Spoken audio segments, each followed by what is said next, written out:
City, time for Dirt and Sprague on Portland Sports Leader 1080 The Fan.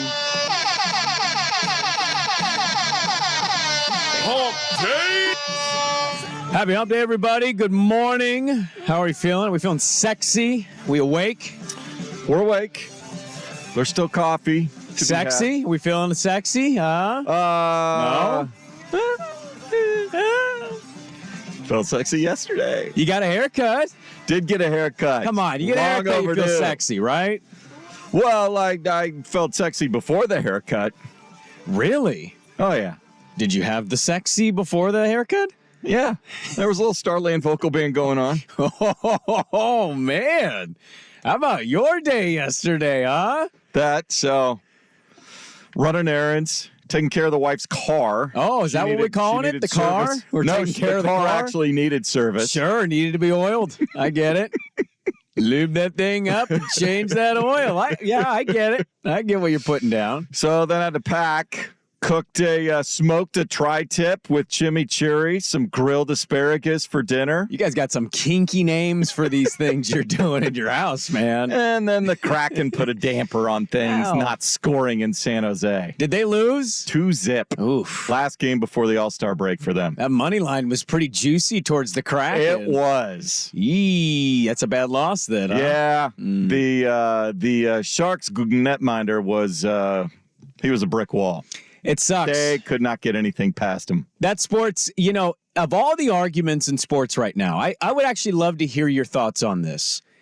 A lot of analytical debate in sports, it seems, right? Yes. Football coaches deciding to not kick or go for it on fourth down or what they do. And everybody screams, "You're not letting the feel of the game." And the other side's like, "You idiot. Statistically, this is the best move." I kind of think there's a middle ground between the two worlds, but the two worlds like to yell at each other. I want to have information. If there's more information available to help me understand to make a good decision, but ultimately your head coach or whatever, you got to make. Well, you got to get it. You also have to have a feel for the game. And I think that's kind of where I would come in, is the feel of the game thing. Not to rehash something that's, a few days old or heartbreaking to many, but like the Lions thing. Like I saw a great rant from Nick Costos on You Better You Bet with Ken Barkley. He had a great rant about people of like, just take the points. And he's like, it's not automatic. And he goes on this big rant. He's like, this is Dan Campbell. He's been going for it forever. First of all, great rant.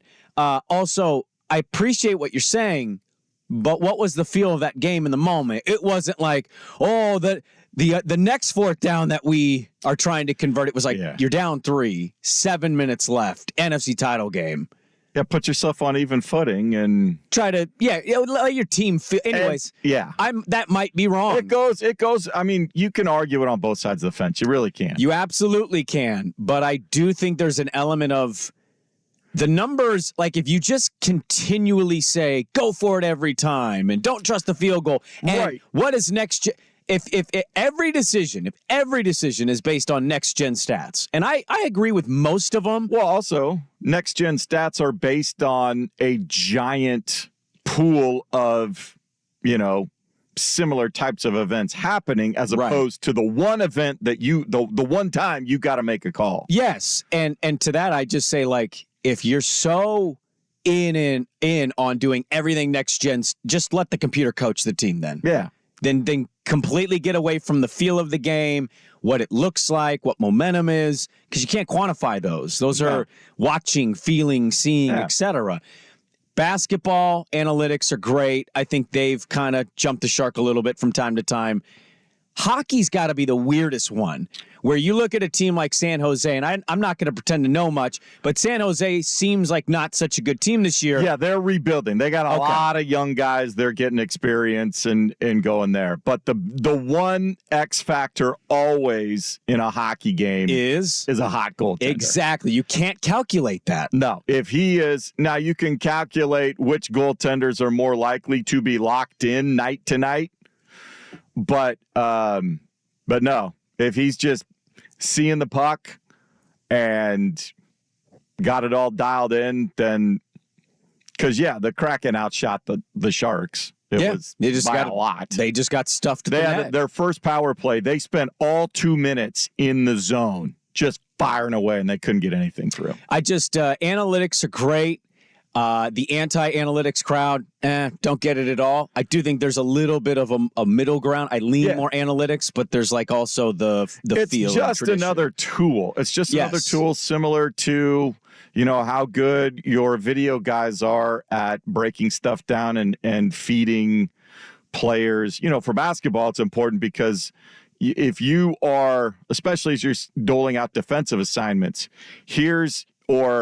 this is their number one play. It's a middle ball screen or whatever the case it is, but you can show them 20 different ones against 4 different teams. This is what they do. Right. And you just get that over and over and over again. So if your video is really good and really quality and reflects what you're going to see in the game, then it's helpful. Same thing with analytics. If you can measure the things that are most likely to be occurring in your upcoming game and really drill down, then it's great information. If it's just generalized to the entire league, sometimes it's just noise. Did you, let me ask you, did you go to the Clyde Drexler return game in Portland? I don't think so. You didn't? If I did, I don't remember it. Really? I feel like you would if you did, Like, isn't that a memory that'd be like, I don't know if when did he, because I was up at college, I think. Was it 94, 5? Yeah, I was up. Yeah, it had to be 94. I was still living up in the Seattle area. Oh, okay. I've been made to feel kind of guilty about not going tonight. I'm going to be 45 minutes delayed. My night's going to be a disaster. I don't get home until about 8:10. I have basketball practice. I know. Speaking of video, 6:45, 7:45. Breaking it down for your girls. I will be breaking things down. Yes, but I'll be super delayed on my DVR, and I'm to try to play catch up to the live game. Well, I got to figure it out because we have a shoot around after we get to lovely Stockton. The beauty for you is you could actually DVR it and not watch it until you have like 3 hours in a hotel room and you're bored. We're going to talk about that tomorrow. That is true. Where are you going? Are you going to Stockton, California? Stockton, California. Yeah, you're jealous, aren't you? I've been to Stockton 3 times. No, I'm not jealous. But you'll be in Stockton, doing the Pilots games. It's going to be interesting for me. I'm kind of upset. I didn't know schedule-wise this was going to line up. Yeah. I know a decent amount of people going to this game. This will be the single most attended game all season. Oh, it should be a sellout. I did a pod with Danny last night, and he, I think he believes this, and other people may believe this too. He thinks there's actually going to be a tiny, eensy-beensy smattering of boos when they intro him. And I go, if there's any player that's getting 100% approval rating in the starting lineup announcement, it's definitely that guy. Yeah. Like, would you be surprised if there's any booing? I would be surprised if anybody was booing at Dame. I would be too. Now, the team coming in. Yeah, if you want to boo and here's the Milwaukee Bucks. Boo! But when he's introduced, it's going to be 2-minute standing ovation. I'm assuming they will introduce him last. Well, you have to. And then, they have a video, and I think Mason put a poll question up. He's going to introduce him as if he was a Blazer. Yeah. Which I think is the right thing to do. I was also surprised how many people were anti-statue not how many. Some people responded to a poll question I put up last night. Yeah. If he has a statue, what's the pose? I want to see some, I want to see how good it can be where when you're coming in, you get Dame time, but when you're leaving, he's given the wave. Bye-bye. Okay. I don't know if they can pull that off. Could you do Can we get away from bronze statues and just do holograms? That's right. So when you're coming in, it's Dame time for the game. Yes. When you're leaving, yes. See ya, OKC. Yeah, maybe it's like a double. Maybe it's one body. Let's picture this. It's one body. You know where the flames shoot up from the fountain? It just has have to a be hologram shoot up a Dame out there. But what if you went traditional statue, bronze or whatever they use? You've got the body, right? Now, when you're walking into the stadium, on that side facing you, it's Dame tapping the wrist as if to say it's time. Time for the game. Now, when you come out, the statue's double-sided. Yeah. The side facing you is doing the wave. Exactly. Thanks for coming. Oh, man, I think we just made the nice statue. Game. Yeah. Man. I'm sure there's some artist out there that can meld those two things together into one statue. The Damian Lillard Experience statue. Yeah. It's time to go in. It's time to leave. That's right. I think we just solved the problem. We're here to help. But people were responding, statue for what? No championship? And I just was like, if you lived by that standard, and if that's your case, that's your case. But if you live by that standard, how many great athletes like Barry Sanders? No. Yeah. Sorry. You don't get anything. Top 4 running back of all time? Get out of here. Like, okay. So the title is the standard. The Marino statue down there in Miami. No Marino statue. That'd be good to go through the all-time great athletes. Malone and Stockton. Well, no. One of those I don't think you want to do. The other one, what's he going to say, you know? It's you. Well, I don't know. Hi, thank you for my statue. I'd like to talk about science. Oh, no, John. John, no. You're not a doctor. Hi, Karl Malone here. Ooh, nope. We can't do that. That might be the exception to what I'm talking about, actually. No statues. Barkley in Philly? Is it Barkley in Philly or is it Barkley in Phoenix? No, he went to the it's finals Barkley with in Phoenix. Philly. Okay. Yeah.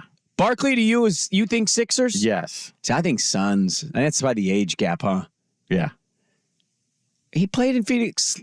No, he played in Philly longer, right? Yeah. Had to have played He in was Philly. in Philly for... He got to Phoenix in 91? 7. Didn't he come out in 85? Came out in 80. Was he in Jordan the draft. 84 draft? 84 draft. Jordan was 80.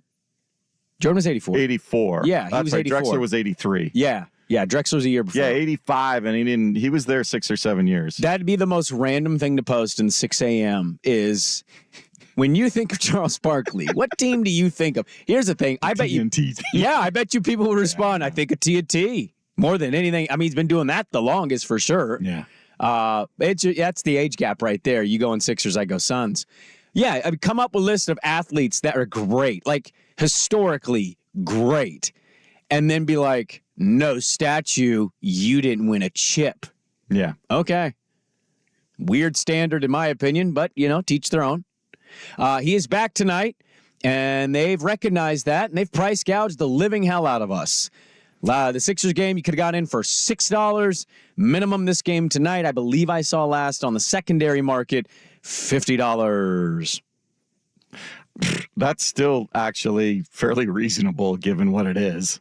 I don't know if those prices are going to stay that. My brother-in-law's going to this. He had his boss gifted him some tickets. I am $78 before the tax, and he's sitting.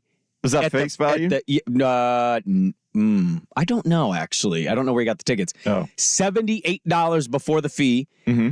And he's in the 300 section sitting kind of near the very front row of it. Not in the back, the front row of it. Yeah, This one, if you want to go and you don't have tickets, then you're just saying, okay, this is my budget and I want to go and I'll sit wherever. This is one of those games. This is one of the below the budget out of the... Because you're not really all that concerned about the game itself. Yeah. It's about being in the building. If we didn't have such a massive game on Saturday, the old Wolves... You'd call off practice. No, I'd go to this game. That's what I mean. You call off. No, I have an assistant coach. I just blow it off and make them practice. How'd that go? Let's play. But we only get 2 practices a week for an hour. Yeah, so I know. Can't take full advantage of that. We have a lot to get to today, Jason Swigard. Yes, we do. I'm going to talk football. I'm going to talk some basketball. We got Gundy on the show. Eric Gunderson, a Blazer banter. He's going to hop on at 7:30. Take a stroll down memory lane. It's always a little dicey with him in the morning. He's not always the most awake guy, but hopefully he's visited the bathroom before he's ready for us. Anxious to get him on to talk about the return. Also the status of the team. Yeah. I know it hasn't been a full year. It's only been a few months. Some people are like all in on just sucking for 3 years, and a lot of people are not. And haven't we been doing that? Yeah, I know. But 3 more years is a proper. That's a long time. It's a proper tank. Also, may not be having any movement on the trade deadline is a fascinating development. February 9th, I believe. Yeah, I want to talk about how you feel if the Blazers don't make a move. We got a nice stat or story, and buddy, you want to talk about sexy? I have maybe created the sexiest. Listen to this. Sexiest zig or zag of your life. Oh, boy. Are you ready? I'm ready to zig or zag. You're on the big stage with this one. That's right. You're the zig or zagger. I know. Okay? Leave me some room. Oh, I'll leave you room. It's big enough for you. We got a loaded show, a lot to get to. Let's start here. I didn't think I'd ever care about this. It's becoming my favorite event. Dirt and Sprague on the Fan.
Usually when this plays, Dirt freaks out. He's like, oh no. Yeah. But I'm also like, yeah, it's not Friday, but it still makes you feel good.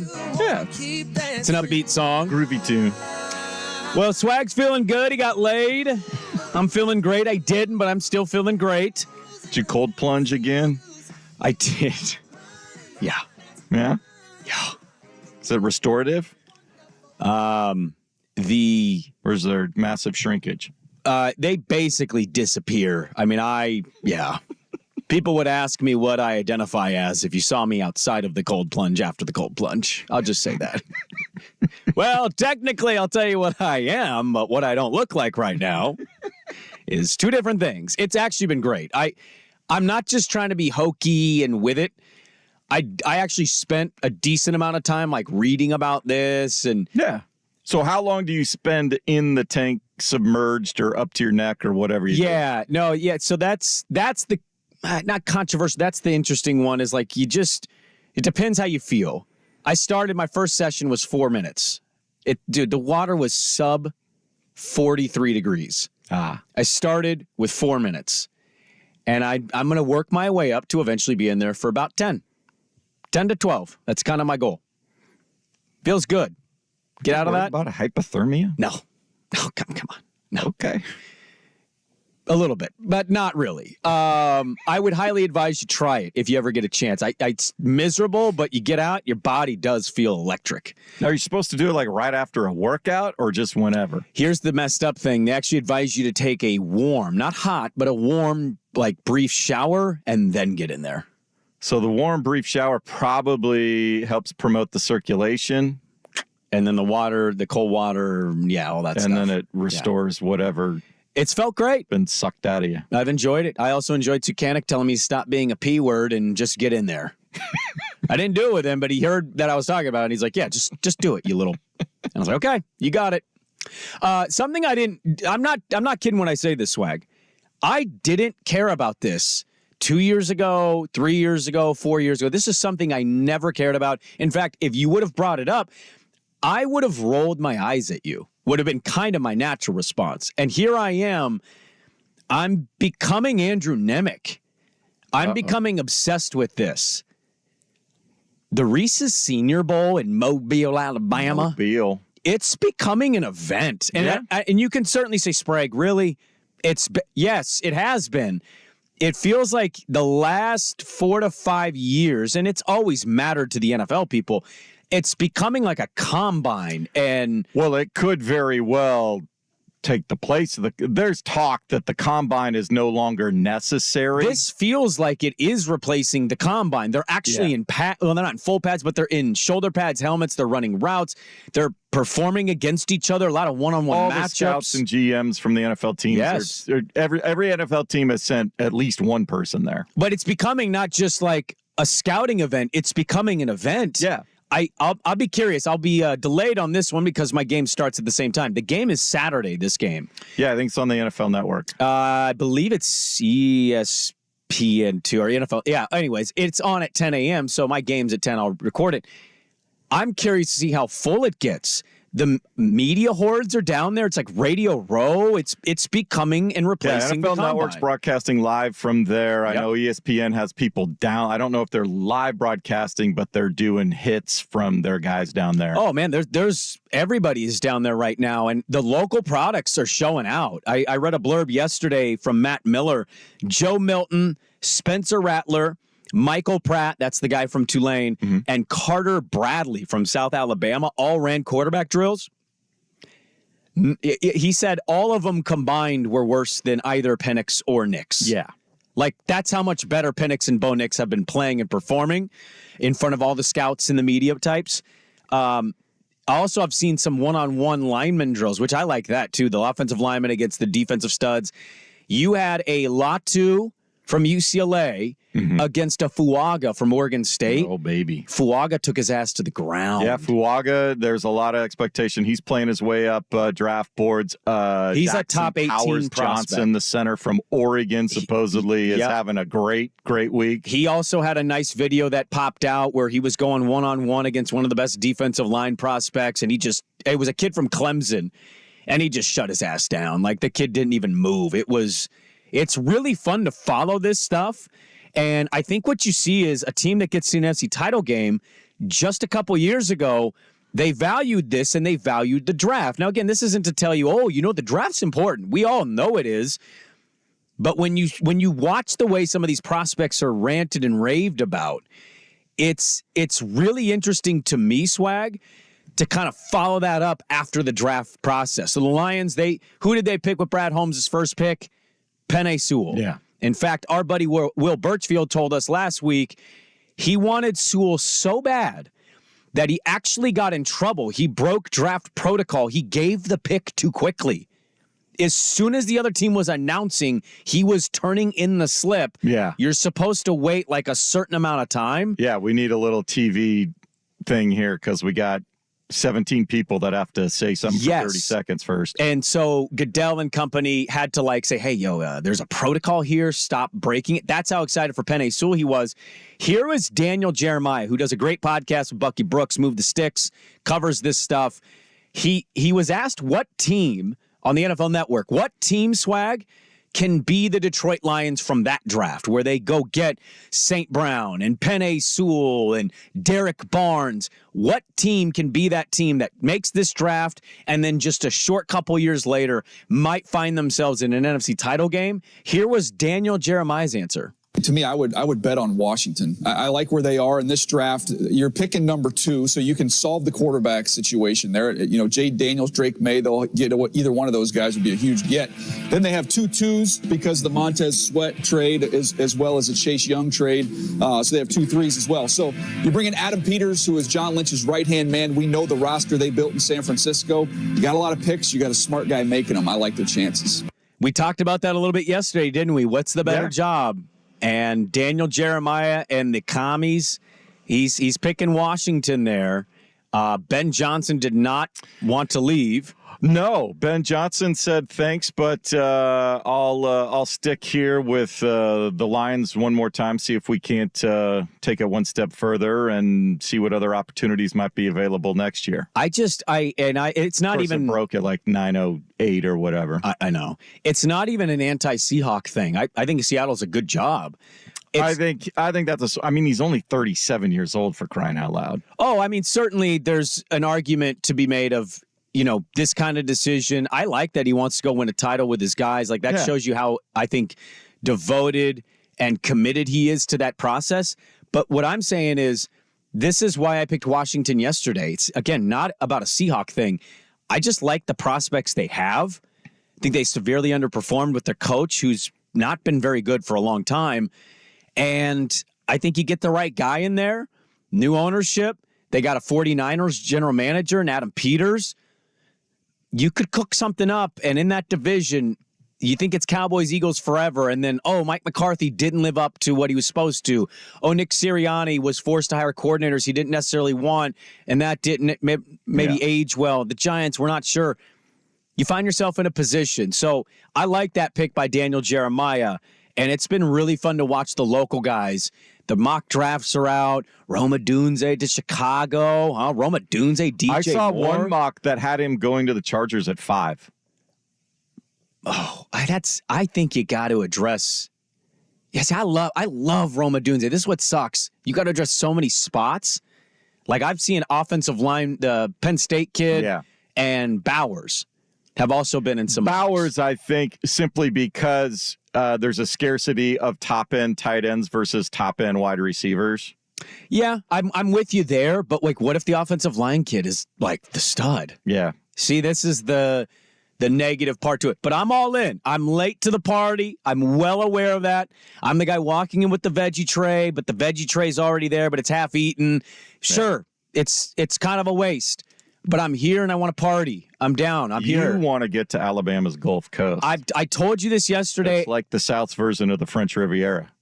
Big B1G Media Days rapidly approaching, just a few months out. And that's going to be a massive deal. It's Oregon, Washington's, first year there.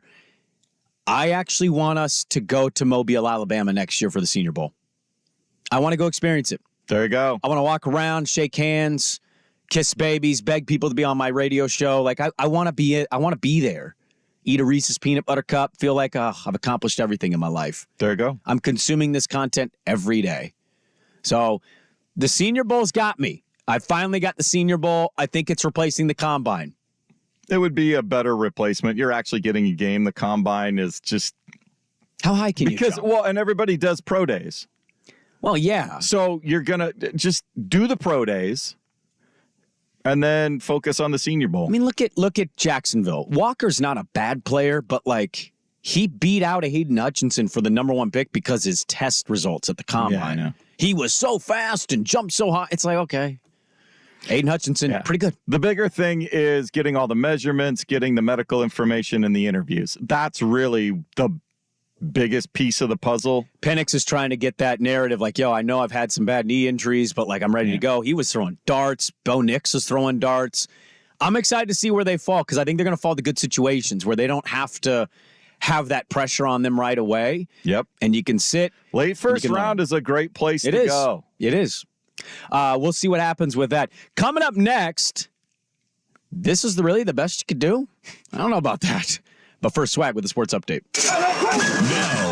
Now, from the Spirit Mountain Casino Sports Desk, a Sports Center update on 1080 The Fan. Brought to you by Crunch Fitness. Only 24 cents to enroll this January. That's today. Find your Crunch time in Portland, Vancouver, and online at crunch.com. First on the Fan, the most anticipated game of the Blazers season tonight at Moda Center. Damian Lillard returns to the place where he became the franchise's all-time leading scorer for the first time. Bucks in town, 7 p.m. tip on ESPN and Root Sports Northwest. Portland currently 10.5-point underdogs. For the Blazers, it was announced on Tuesday both Shaedon Sharpe and Scoot Henderson will compete in the Panini Rising Stars Challenge during All-Star Weekend in Indianapolis. That'll be Friday, February 16th. Little wrench thrown into the Seahawks head coaching search when Ben Johnson took his name out of the running, electing to remain in his post as the Lions offensive coordinator for at least one more season. Elsewhere, the Steelers reportedly hiring former Falcons head coach Arthur Smith to be their new offensive coordinator. To baseball, the Angelos family has agreed in principle to sell the Baltimore Orioles for a reported $1.7 billion. The deal must still be approved by Major League owners who are scheduled to meet next week in Orlando. More sports scores and stories in 30 minutes. Jason Swigart from the Spirit Mountain Casino Sports Desk.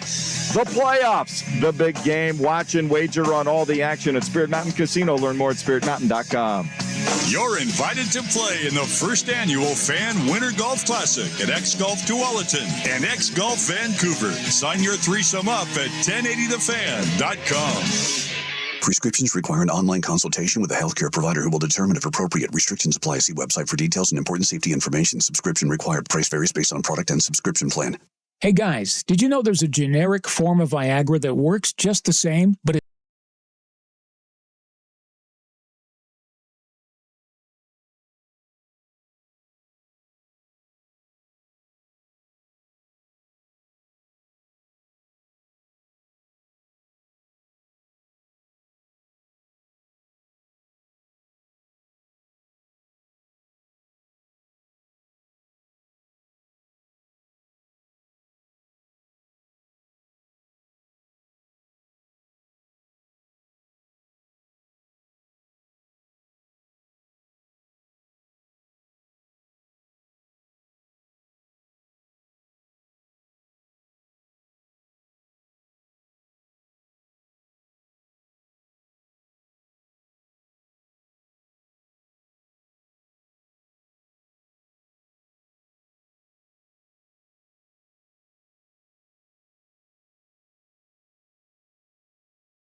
Lillard and Sprague on 1080 The Fan. We got NFL Zig or Zag to get into.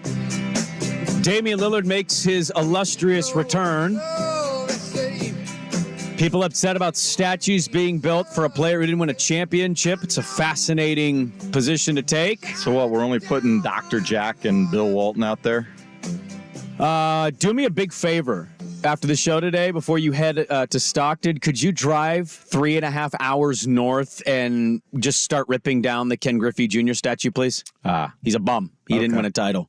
Nobody's worthy. You don't win a title, you're not worthy. Get out of here. Somebody called that a participation trophy, and I went, wow, really? That's the take, huh? All right. We got some news yesterday, Swigard. We did. I don't know if it was the news we wanted, but maybe the news we're okay with. The Portland Diamond Project has made their return to our lives. Yes, they're still around. People wonder, are they still, I get that all the time, are they still doing anything? I was like, yeah, they are. It's still incumbent upon Major League Baseball to decide to want to have more teams. I think baseball is obviously a big part of it. I also think it's been very fair to question it, and like they've said multiple times, we have the money, capital's not a problem. Nothing has happened, and I get like you kind of want baseball, but like you need to be aggressive. Salt Lake City is trying to host the A's in between Oakland and Vegas. Like they're offering to their billboards. They've rolled out the red carpet. Portland Diamond Project released a statement yesterday. They continue to bring Major League Baseball to Portland metro area and confirms reports and negotiations to acquire the Red Tail Golf Course, who owe me about 19 golf balls. It has plans of creating the largest sports and entertainment district in the history of MLB. Quote, after careful consideration of many other Portland metro area properties, we have decided that the scale, the timing, the availability, and the opportunity that this site possesses simply could not be a better fit for our project. We think it's this site not only will put us in the best position to acquire an MLB team, but will afford the Portland metro area the chance to build something truly transformative, a game changer economically and socially, end quote. That's from one of the project heads, the founder of and president of the Portland Diamond Project, Craig Cheek. Yes. I've lived here my whole life. You've lived here your whole life. A lot of our listeners have lived here their whole lives. Yes.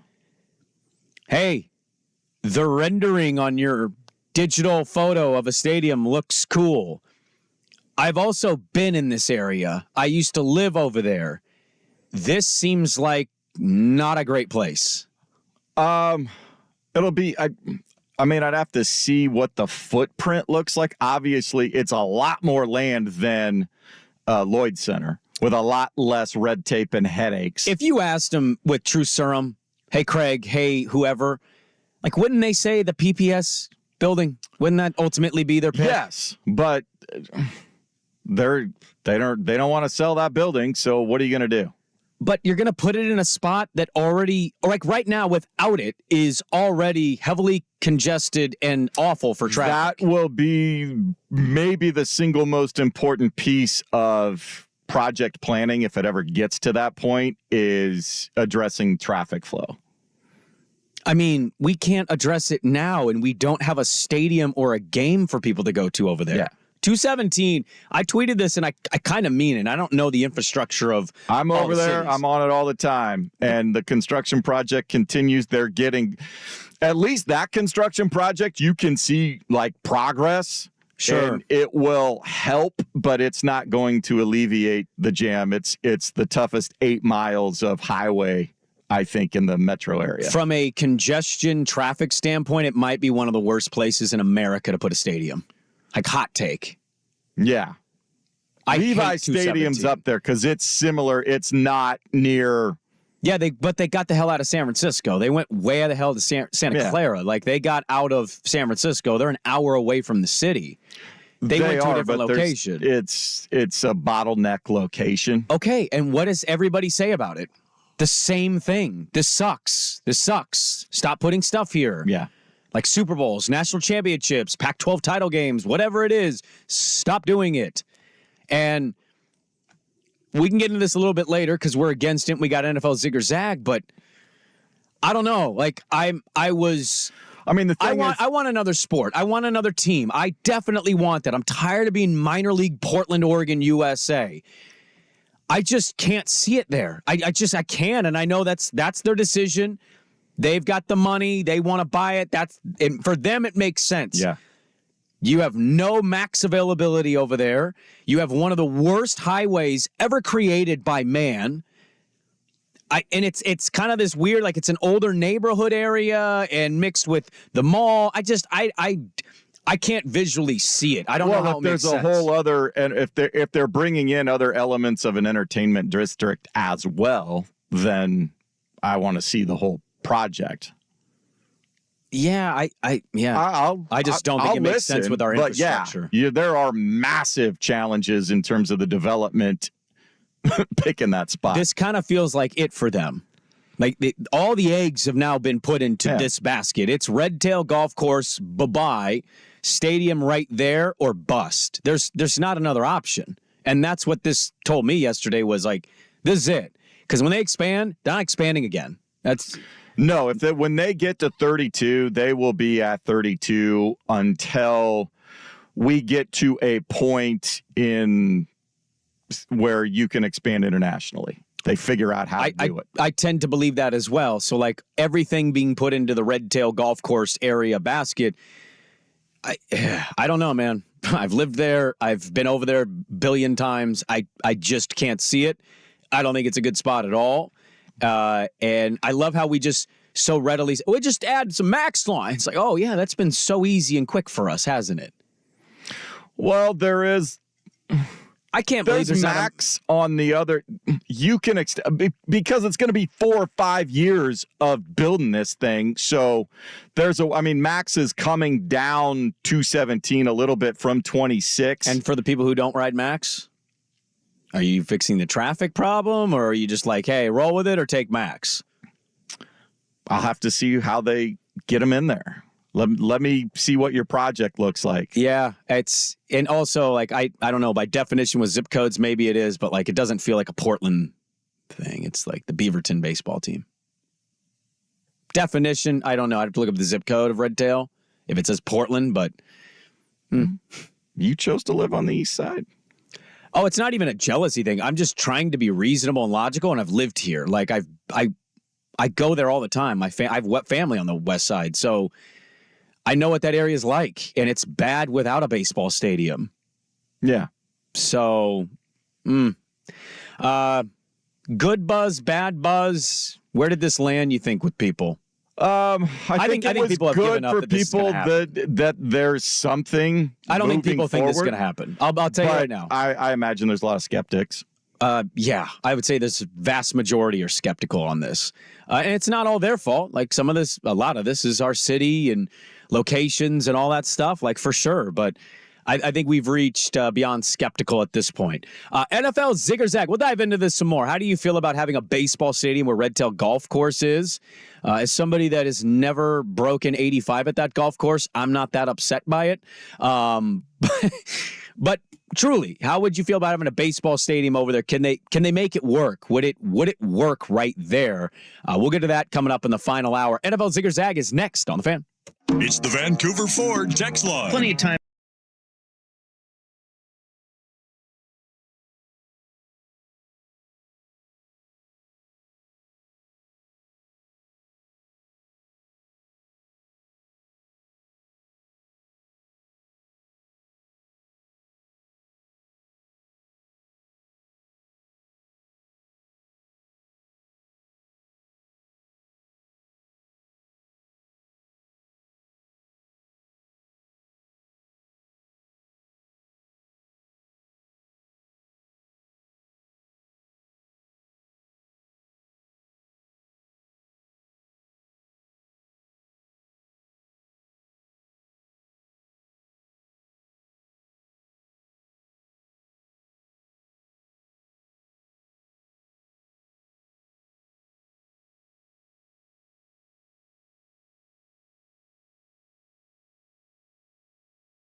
The Fan. All right, welcome back in.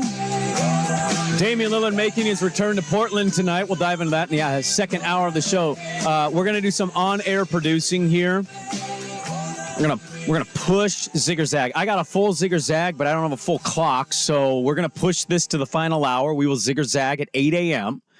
Look, Dirt's not here. We don't have to abide by any rules. We can do what we want. Yeah. We don't have to have that old crotchety old guy down our freaking backs and necks. Hey, what are you doing over there? I want to continue. We're getting some thoughts here, and I certainly as bad as I think a location that is, what I do want to make crystal clear is I do want baseball. I prefer football. You guys know me. I wish this was the Portland Gridiron Project, not the Diamond Project. Yes. The NFL is going to expand. I'd love to have a team here. I'm just a huge football nut. That doesn't appear to be likely, and the group wants baseball. I support it, and I would love to go to a game and think to myself, they did it. I remember being on the air being, this can't work. This doesn't make any sense. This is a disaster. I would love to be in that position. I'd love for anybody to see me on the max and go, hey, remember when you said this was stupid? And I'd go, yeah.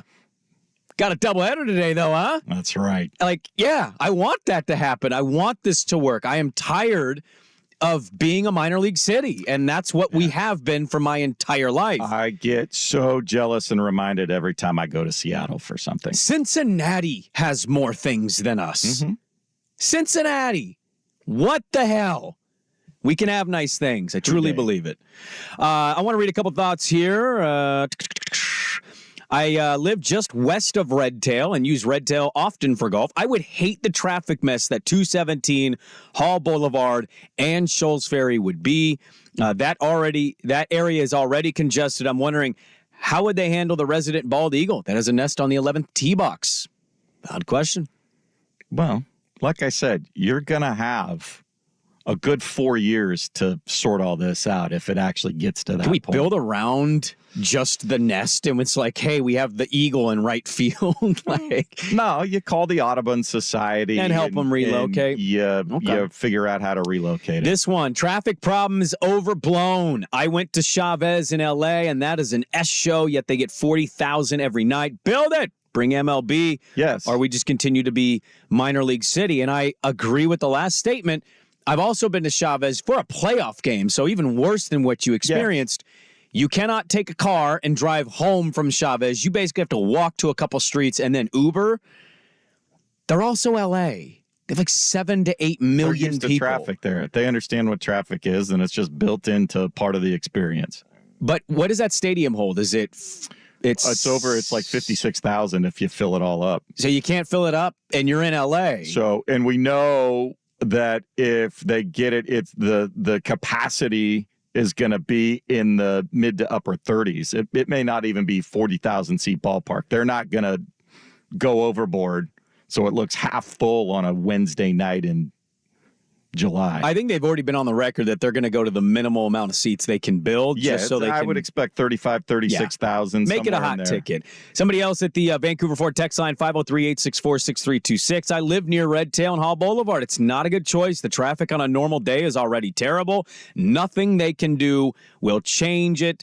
That text somehow got broken up into a way different spot. But there was more on that. But basically that, as a builder in Portland, it would be exponentially easier to build that in Washington County than City of Portland. And that is absolutely, space-wise for building the stadium. I get it.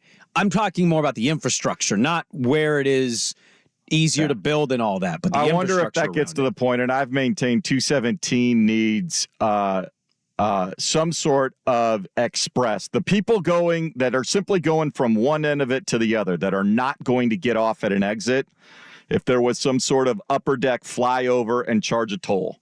Tolls are coming.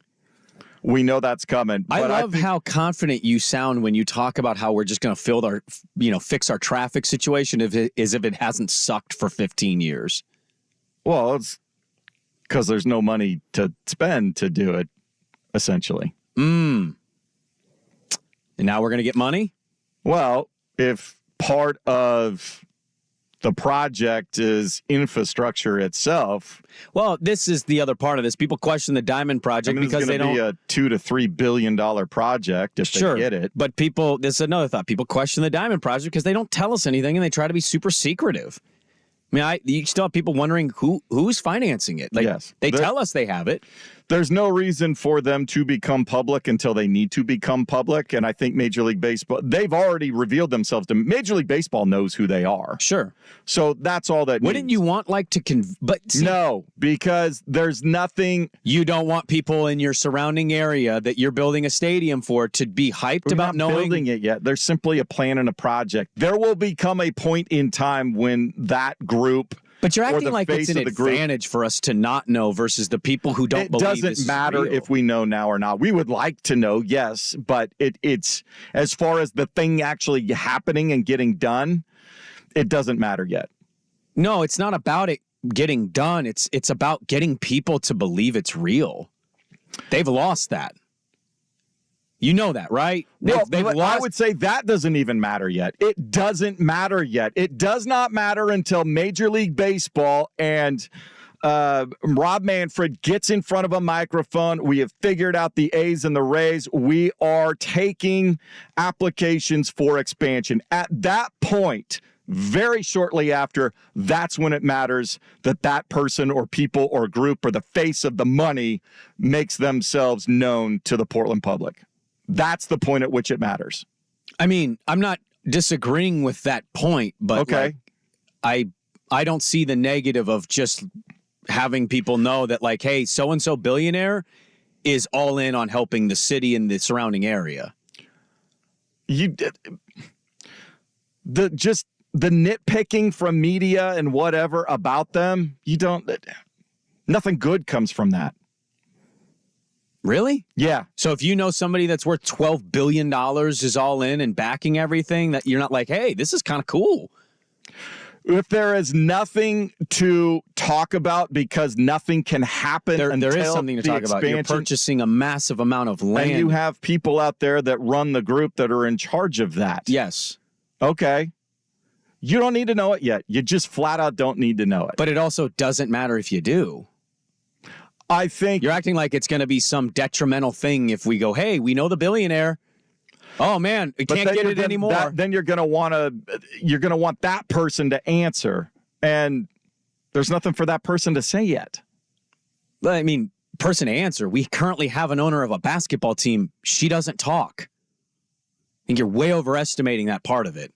I don't think it matters yet. I don't think it's that important yet. I really don't. No, I mean, I'm not saying it's the most important, but when you spend that much money to acquire that much land, and you just keep telling people, just trust us. Like, there's an element of people like, just, okay, well, I don't know what I'm trusting, I guess, but. Oh, I don't know that I'm trusting anything yet. Okay.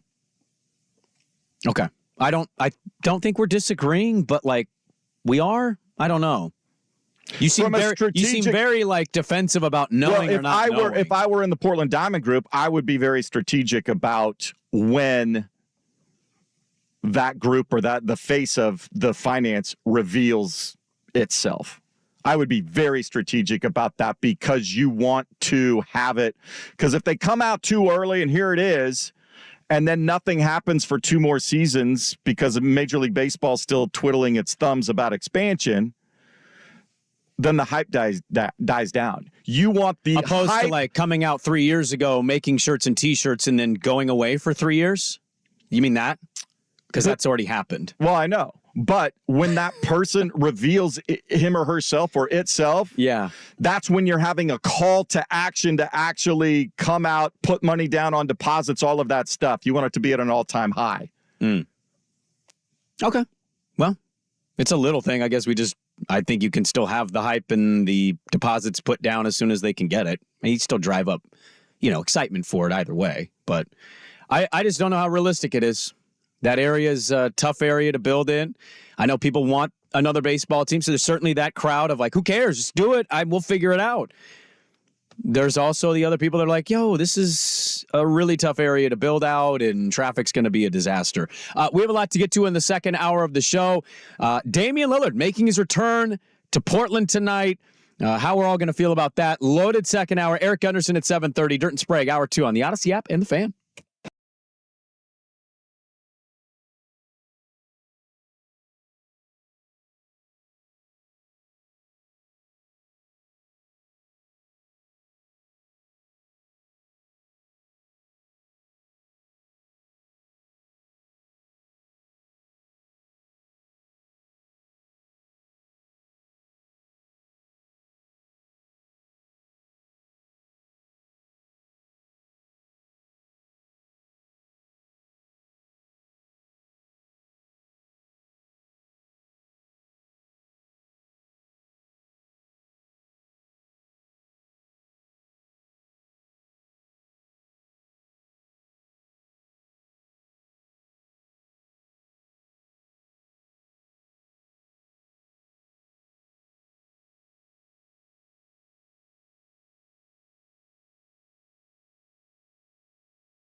Spirit Mountain Casino Sports Desk, a Sports Center update on 1080 The Fan. Brought to you by the Reynolds Defense Firm. If you've been arrested for DUI, you need a team of attorneys you can put your trust in. Call Reynolds Defense Firm today, online at reynoldsdefensefirm.com. First on The Fan. Should be a sellout at Moda Center for the return of the prodigal son, Damian Lillard, back with his Milwaukee Bucks. He is, of course, Portland's all-time leading scorer, most free throws, most threes ever as the Bucks come to town. 7 o'clock tip. Root Sports Northwest locally, ESPN nationally. Portland a 10.5-point underdog at the Spirit Mountain Casino Sportsbook. The Blazers announced Tuesday both Shaedon Sharpe and Scoot Henderson are going to compete in the Panini Rising Stars Challenge at All-Star Weekend in Indianapolis Friday, February 16th. The Seahawks lost a potential candidate for their head coaching search when Ben Johnson took his name out of the running, electing to remain at his post as the Lions offensive coordinator for at least one more season. And the Angelos family has agreed in principle to sell the Baltimore Orioles, a reported $1.725 billion. That deal still requires the approval of the other major league owners. They are planning to meet next week in Orlando, Florida. More sports scores and stories in 30 minutes. Jason Swigart from the Spirit Mountain Casino Sports Desk.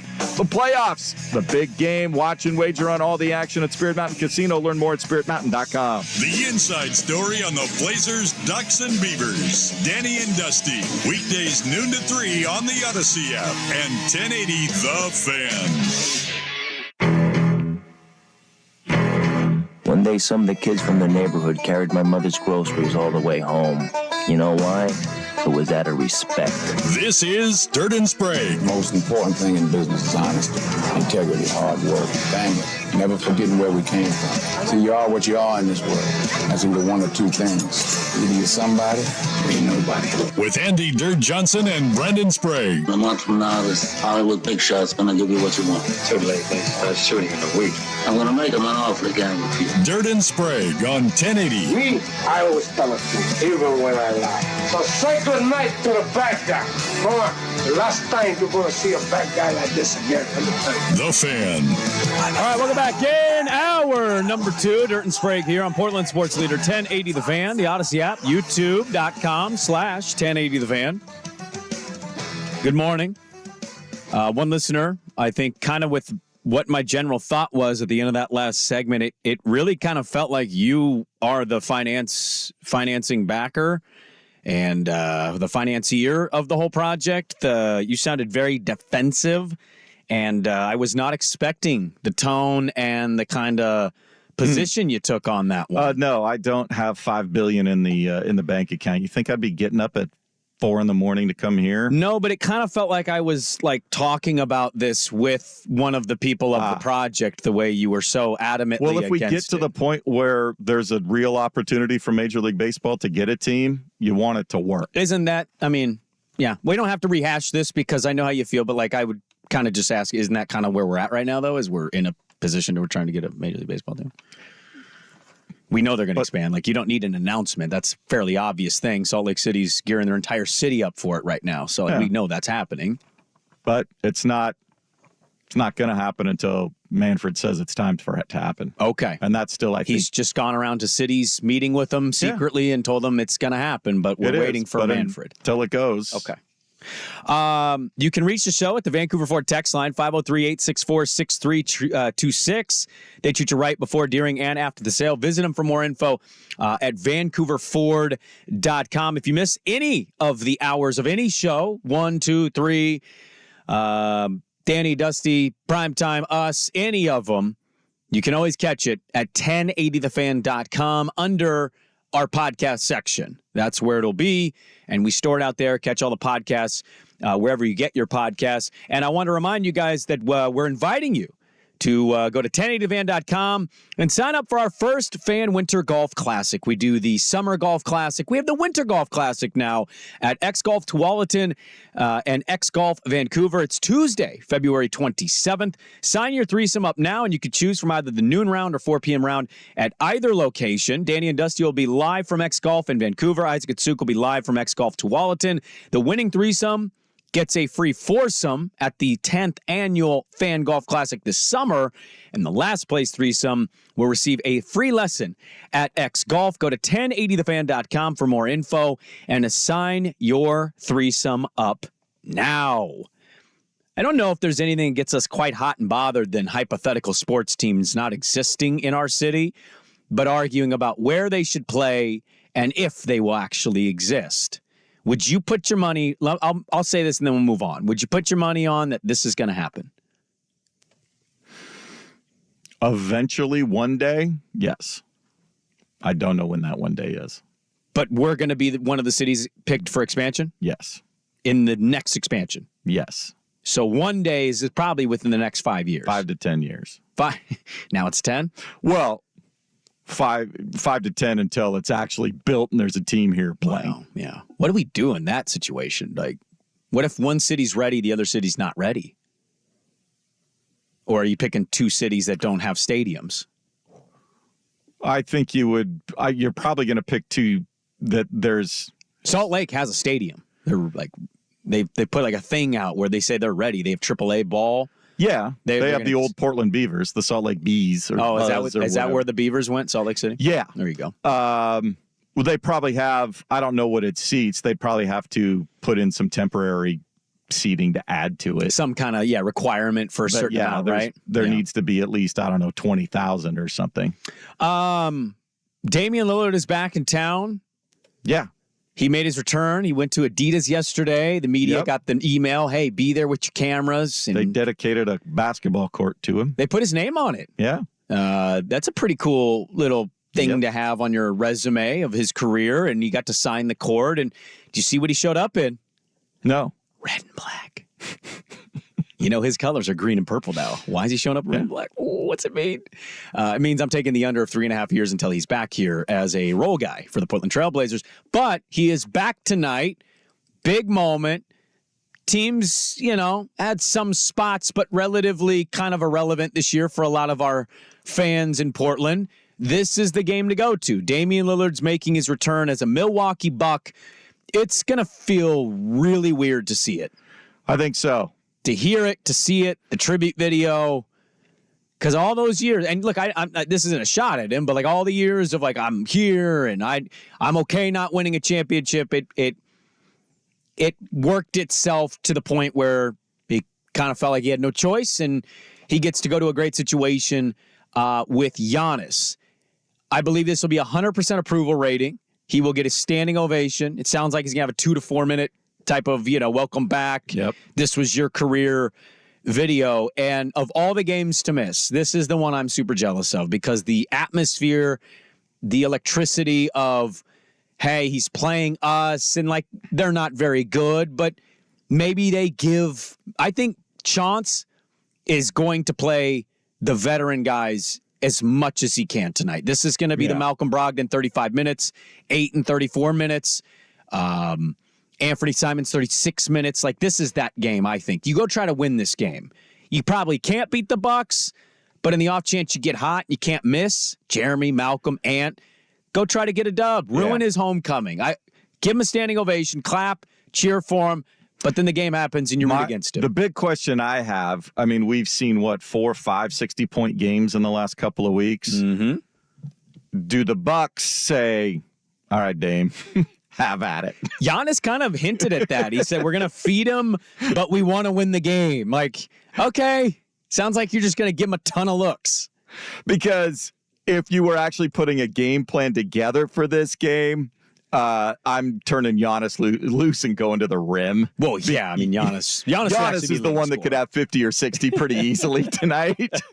But I wonder if they'll be like, if they go early to Dame, or Dame sets everybody up, and then in the fourth quarter, it's Dame time. I'm very curious to see how it plays out. The Bucks are 10.5-point favorites. They probably could be 15-point favorites. Yeah. If they show up and want to have a show. Well, they need the game. They just lost to Denver. Yeah. They're trying to keep track with Boston, trying to stay in front of Philly. Like, they can't afford to be losing this. And Philly, by the way, might have had a massive injury last night. Yeah, Embiid did play and then got landed on in the fourth quarter. It was terrible. That looked awful. And I actually thought it was Draymond. I just kind of lost track. Yeah. And I was like, please don't let that be Draymond. It was an awkward. It was.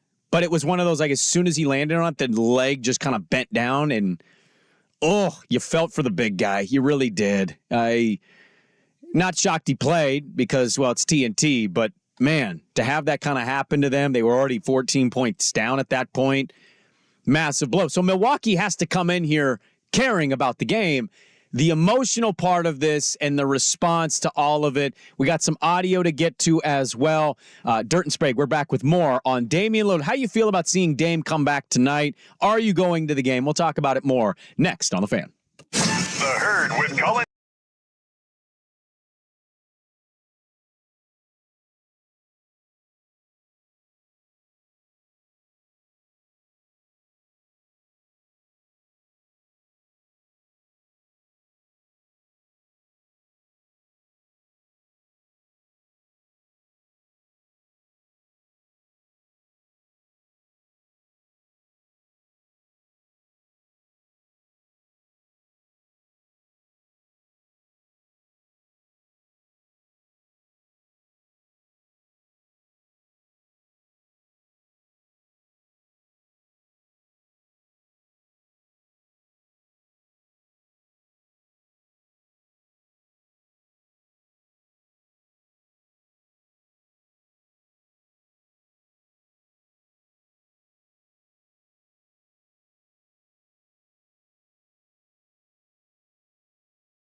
on 1080 The Fan. She made my coffee in I'll read this text. I thought this was really funny. Somebody said if at the Vancouver Ford text line, 503-864-6326. Somebody said if Sprague put as much energy into his picks as he did in beating down a 90-year-old man for his opinion, he wouldn't be hosting a radio show in Portland.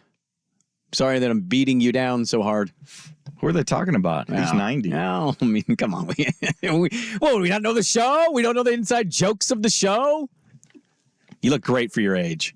Yeah, I got a haircut yesterday. Oh, God, you had some sex. You got a haircut. Feeling sassy? Oh, 90-year-old. What a 90-year-old you are. I wish I could be that when I'm 90. That's right. Dame Lillard's making his return, and he was out at Adidas campus yesterday. I got this clip from Orlando Sanchez of KGW Channel 8. I believe he and a couple other media members were out there and, just asking Dame on what this is like. It's one thing to be traded, and then it's like, oh, okay, this is weird. I'm not wearing the same uniform. I'm not going to be in that locker room anymore. He's going to a smaller locker room tonight. What's it going to be like on returning? Well, he's here. The game is tonight. Here was Dame yesterday out at Adidas. I'm just excited to play. Obviously, it was a great time. I loved the organization. I loved everybody that I went to work with every day. And I think what made it the hardest is it wasn't a broken relationship. So coming back is just, being able to be here. I'm in a great situation. The reason it all came about in the first place was for a chance to win it all. And we couldn't be at that place at the same time. So I come back with love, and, I'm excited to be back in the Motor Center. I played so many games that I recognize fans' faces, from the court. So seeing their faces, being back in the building, being back home, I'm excited to play the game, and I'm gonna play the game free. So, we're here to win a game, and that's it.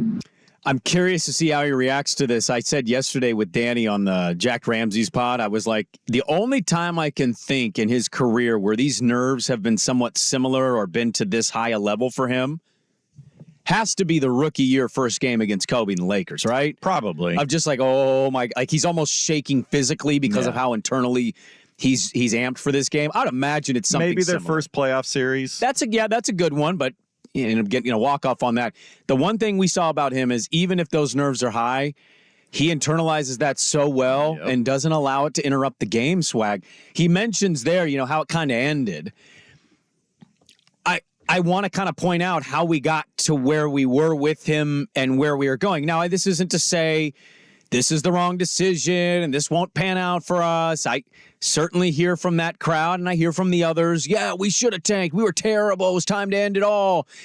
And somebody tell me we had no assets to get better with Dame here. And I just we had top 10 picks in back-to-back years. Yeah. But okay, we didn't have the assets. This is a reminder, last trade deadline. I don't know if we'll get to this today. Maybe something to carry over for tomorrow. We're not sure if they're going to make a move. Maybe they are, but they also seem like they're okay keeping Jeremy and Malcolm and not making any trades. Here was Joe Cronin at last year's trade deadline when they still had Damian Lillard. This is what he said. You won't see from this group a lack of trying or a lack of innovation or a lack of creativity. We're going to be ridiculously aggressive to the point where once we push our chips all the way in, like deal to deal, you might look and say, wow, they lost that deal. They gave a lot for that guy.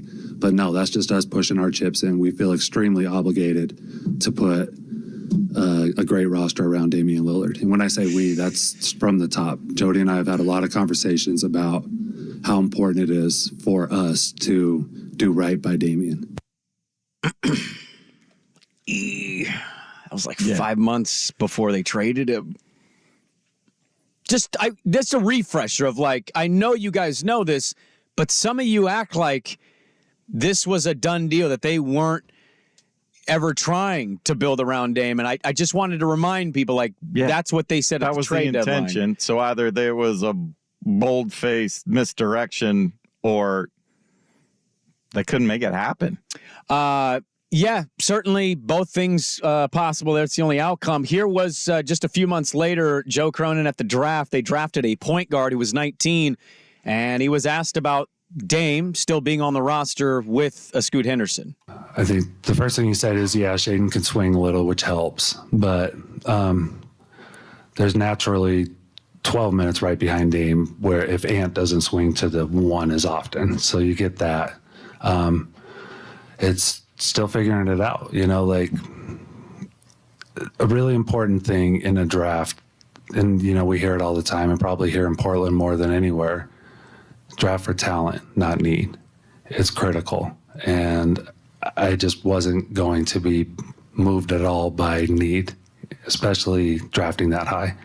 I was drafting the best player possible, and then we're going to figure it out. And they did figure it out. They traded Damian Lillard about... Was he burned by Zach Collins? He was there in the room. Zach Collins? What are you talking about?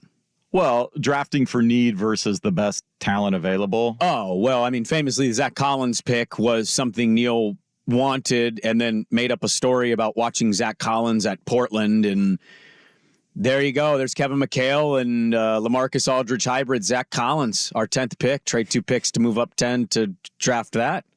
Yeah. But Joe Cronin was part of the staff at that point. Yeah, but and this isn't to say Joe didn't have any insight or help along the way. I think the one thing I've liked about it is identifying what kind of player he likes. And on that specific pick, knowing what we kind of knew about the previous general manager, I don't know how much say people had on that. True. I don't know if that was a big meeting. Well, not that it was it was his thing, but he saw what happened when you try to fit something in versus, okay, here's the board. The best player, who do I think is the third best player in this draft, regardless of position? I believe Bam was also interviewed a year or 2 or 3 years ago, and he basically was asked, and he said, Portland didn't even talk to me, really. Yeah. It was not really a thing they were looking at. Like, Bam Adebayo got picked after. Yeah, anyways, not to rehash it too much, but just like, it's crazy how quickly we went from you're going to almost question us and say we lost the trade to put our chips in the middle for Dame to, hey, Dame's coming back tonight as a member of a different team. How do you feel about it?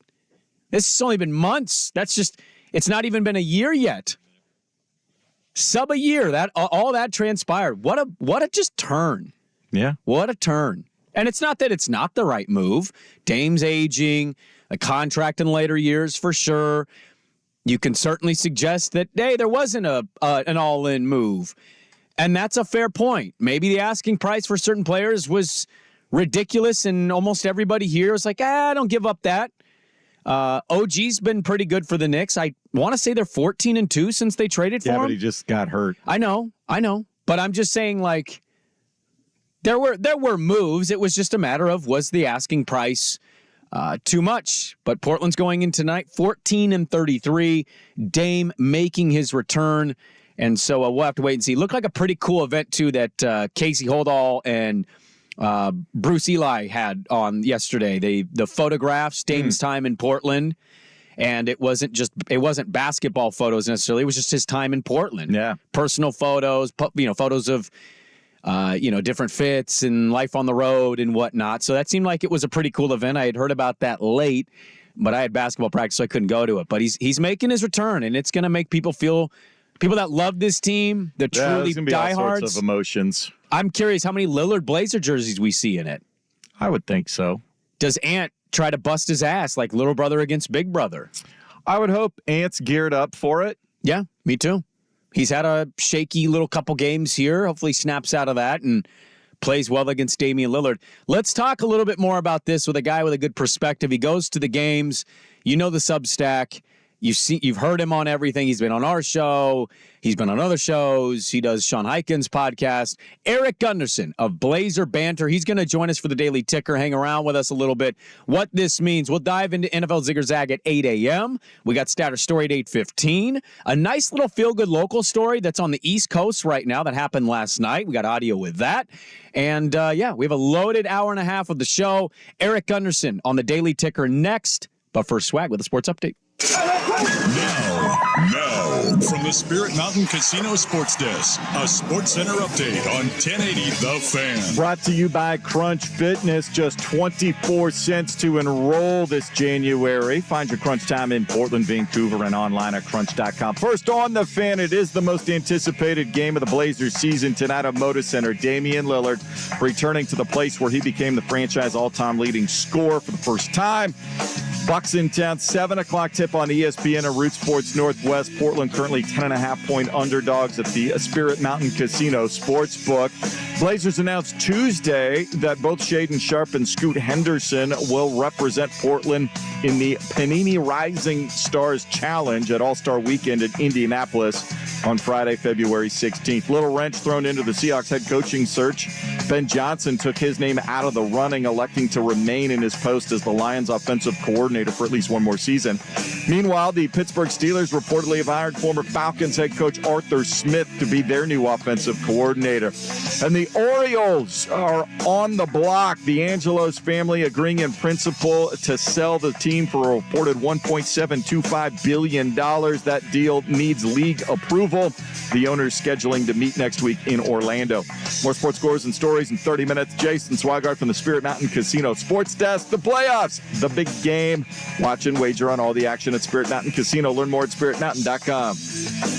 Daily Boost is the podcast for in-depth analysis on the sports betting landscape.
amazing. The Daily Ticker with Dirt and Sprague on 1080 The Fan. All right, welcome back in. It is Daily Ticker time. It's Dame Day.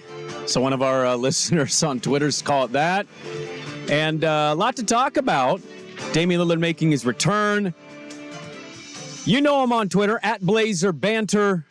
Great Substack as well. Eric Garcia Gunderson, who's been covering this team, this franchise for quite some time. He is going to join us. Do we have him, Swag? You still ringing him up there? Yeah, we have him now. Okay, Eric Gunderson is going to join us here as... what was that sound? Nothing. Oh. Nothing. Nothing at all. Okay. I was just picking up the phone. Okay. That we have to check tape on that one. I that sounded like something that we've talked about before, but we'll check tape on that one. It is Dame Day here, Gundy. It's Dame Day. Yes, it is. You're feeling good now, as I think I just heard. Hey, it's the morning. Wow, that's an all-time great little soundbite we're going to have to pull on that one. I don't know if you knew you were on at that point, but it's Dame Day here, man. How do you feel? Like, what are you just thinking about with Damian Lillard making his return in a non-Blazer uniform? I mean, it's bittersweet, man. It just is. So many great times, and also the pangs of they didn't get it quite done. They didn't get him to a finals. They, part of that is coming up in the same conference as a dynasty, but also some shortcomings of decisions that were made. And it's just I'm happy that he's in a place where he can win a championship, but it's a little bittersweet. Did you ever think we'd get here? Like, were you one of those you believed, not that he's a liar, obviously, but situation forcing a hand? Did you think he was ever really going to leave? I mean, it did never feel like it, but as time went by, as things started to kind of fall apart around him, the whole Olshey thing, with him getting out, and it seemed like there was tension between him and Olshey even before Olshey got out. So that started to kind of build a little bit, and then the power struggle, and then also just decisions not really going their way, signing Gary Payton. Things like that, where you'd think that would have worked and that would have fixed things, or would have made a nice addition, and it was a complete minus. As those bad decisions and bad moves started to stack up on top of each other, it started to become more real. You could certainly point and say this is the right way to go. Dame's aging, the back end of the contract, moves don't appear from the outside perspective to be enticing enough to gamble with. But the one thing I always hold to him, and we're already so deep into the rebuild that it's we don't necessarily have to dive into this for very long, but I just played in the last segment, Gundy. I played the clip from the deadline last year where you mentioned Gary Payton II was an absolutely atrocious decision. It backfired big in their face, and he got the bag and then got to go back to the team that he really wanted to play for. They used the term chips all in, like people were going to be offended almost by how all in they were going to go to build around Dame. And 5-6 months later, he's a Milwaukee Buck. Do you still think about that quote? Why? That has to be one of Joe's regrets, is using that term, given that they didn't make any moves. They kept all their draft picks and drafted a 19-year-old playing the same position as him. Yeah, I mean, I think that has to be, at this point, the biggest mistake of his tenure was saying that. Was saying that they were going to go all in, and they were going to completely go all in, and no matter what, to build a team around Dame. And obviously, they last year they tanked when they had a chance. They still had an outside shot of making the play-in tournament. They instead of maybe haggling for maybe trying to get Sadiq Bey in that Gary Payton deal, who would have been a nice piece, they opted to go for second-round picks, which, that's not helping you win today. And so that was about the future. And so I think, he was in a tough position, but ultimately, it wasn't the right thing to say because I think it led a lot of people to believe that they were going to be super serious about building a contender, and they weren't. And I think they tried to an extent, but I think they were not going to overextend themselves to the point which is what he said they would do, that people might be offended about how all in they're going to be. And they never even, they did not go to that point of overextending. And so, that was a real miss for sure. Eric Gunderson is our guest here. You can find him on Twitter at Blazer Banter. Has a great Substack. He's been covering the Blazers for a long time. You've heard him on all the shows here on The Fan and all the podcasts of the people of note out there that do really good Blazer content. And he's a good friend of the show on Twitter at Blazer Banter. Emotions-wise, are you going to be in the building tonight? I should have asked you that at the beginning. Are you going to be at the game? Yes. Yeah. I'm going to be there tonight. I'm going to be there, doing some work, getting some quotes. Obviously it's going to be an emotional night, man. I had to be there. So yeah, I will definitely be there and probably have something to write about it after. But yeah, it's going to be crazy. Do you think him or Ant are going to score more?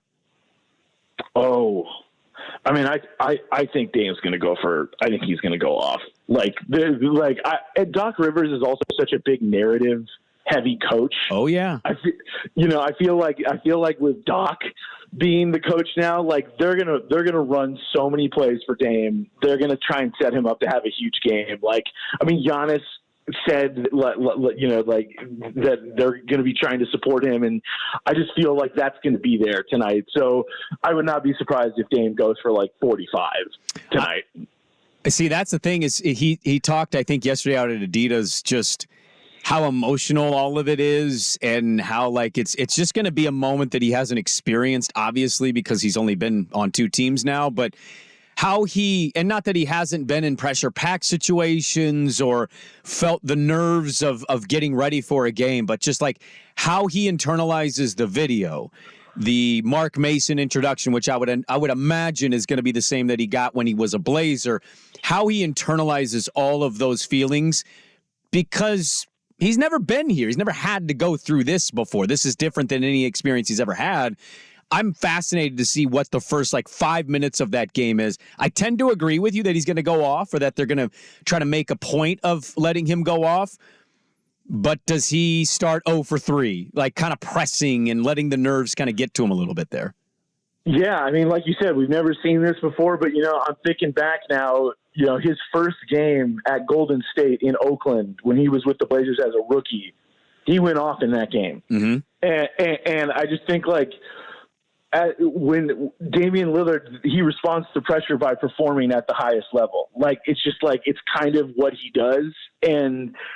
But I totally could see nerves early kind of getting to him and then just kind of kicking in, his game kicking in after that. Cause it does seem like one of those things where it's both teams are going to be, cause the Blazers, most things around the Blazers still kind of revolve around Dame, even if he's not there. So they're all going to be thinking about it. Ant's going to be thinking about it. Scoot, I think, is going to be thinking about it because of all the tension between him and Dame, that there was. There's no way that it's not going to be on the front of everybody's mind, not just Dame's, but the whole Blazers team as well. They've already played once. They blew a huge lead. The Bucks came back and ended up winning a game that they were getting slaughtered in.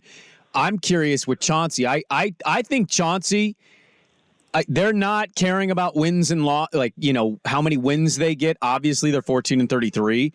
I think this is going to be the game that some people on Twitter just get upset because the young guys didn't play as much. I think Chauncey's going to try to win. I think it's going to be Ant, Malcolm, Jeremy, D.A., and Tease, and I think they're all in the 32 to 36 minute range. I think this is an all-out, no, let's try to spoil the homecoming. You can cheer for him, give him the standing ovation, give him the tribute video, give him the flowers, but then try to ruin it for him. Do you think Chauncey takes the approach? Oh yeah, I mean, I think Chauncey's looking for a signature win because they've had some wins, but I don't think you have one that especially this season. Like, I think the Oklahoma City one was where they lost on that late call was maybe the closest he could have gotten. The almost win. the almost win. But I think he's really looking for a signature win, and I think this game's on ESPN. It's Dame's homecoming. Mm-hmm. I definitely think they're going to be playing the veterans as many minutes as they can to try and get the win, because I think not only for the players, I think for Chauncey and his tenure here, I think he's looking for something like that to hang his hat on. There's some reporting out there about what they will or will not be doing at the deadline. If you could hang around during the break, I want to pick your brain on what you make of this team so far. They're not very good, but the start of the build post-Dame and where you think it all kind of lies and how you feel about some of the narratives or noise around what they will or will not be doing on the trade deadline. So, Gundy, we're going to put you on hold. We'll carry this over on the other side, and we'll just dive in a little bit more. I want to get your thoughts. We haven't had you on the show in a while. So we'll continue with Eric Gunderson, Blazer Banter on Twitter, @Blazer Banter, next on The Fan. Who's stinking it up? Woo! Do not go in there. It's time for Who's Stinking It Up, a sports lowlight that's ripped from the headlines. We couldn't do diddly poo. Brought to you by Three Mountains Plumbing. Schedule your appointment online at threemountainsplumbing.com. Dak is done.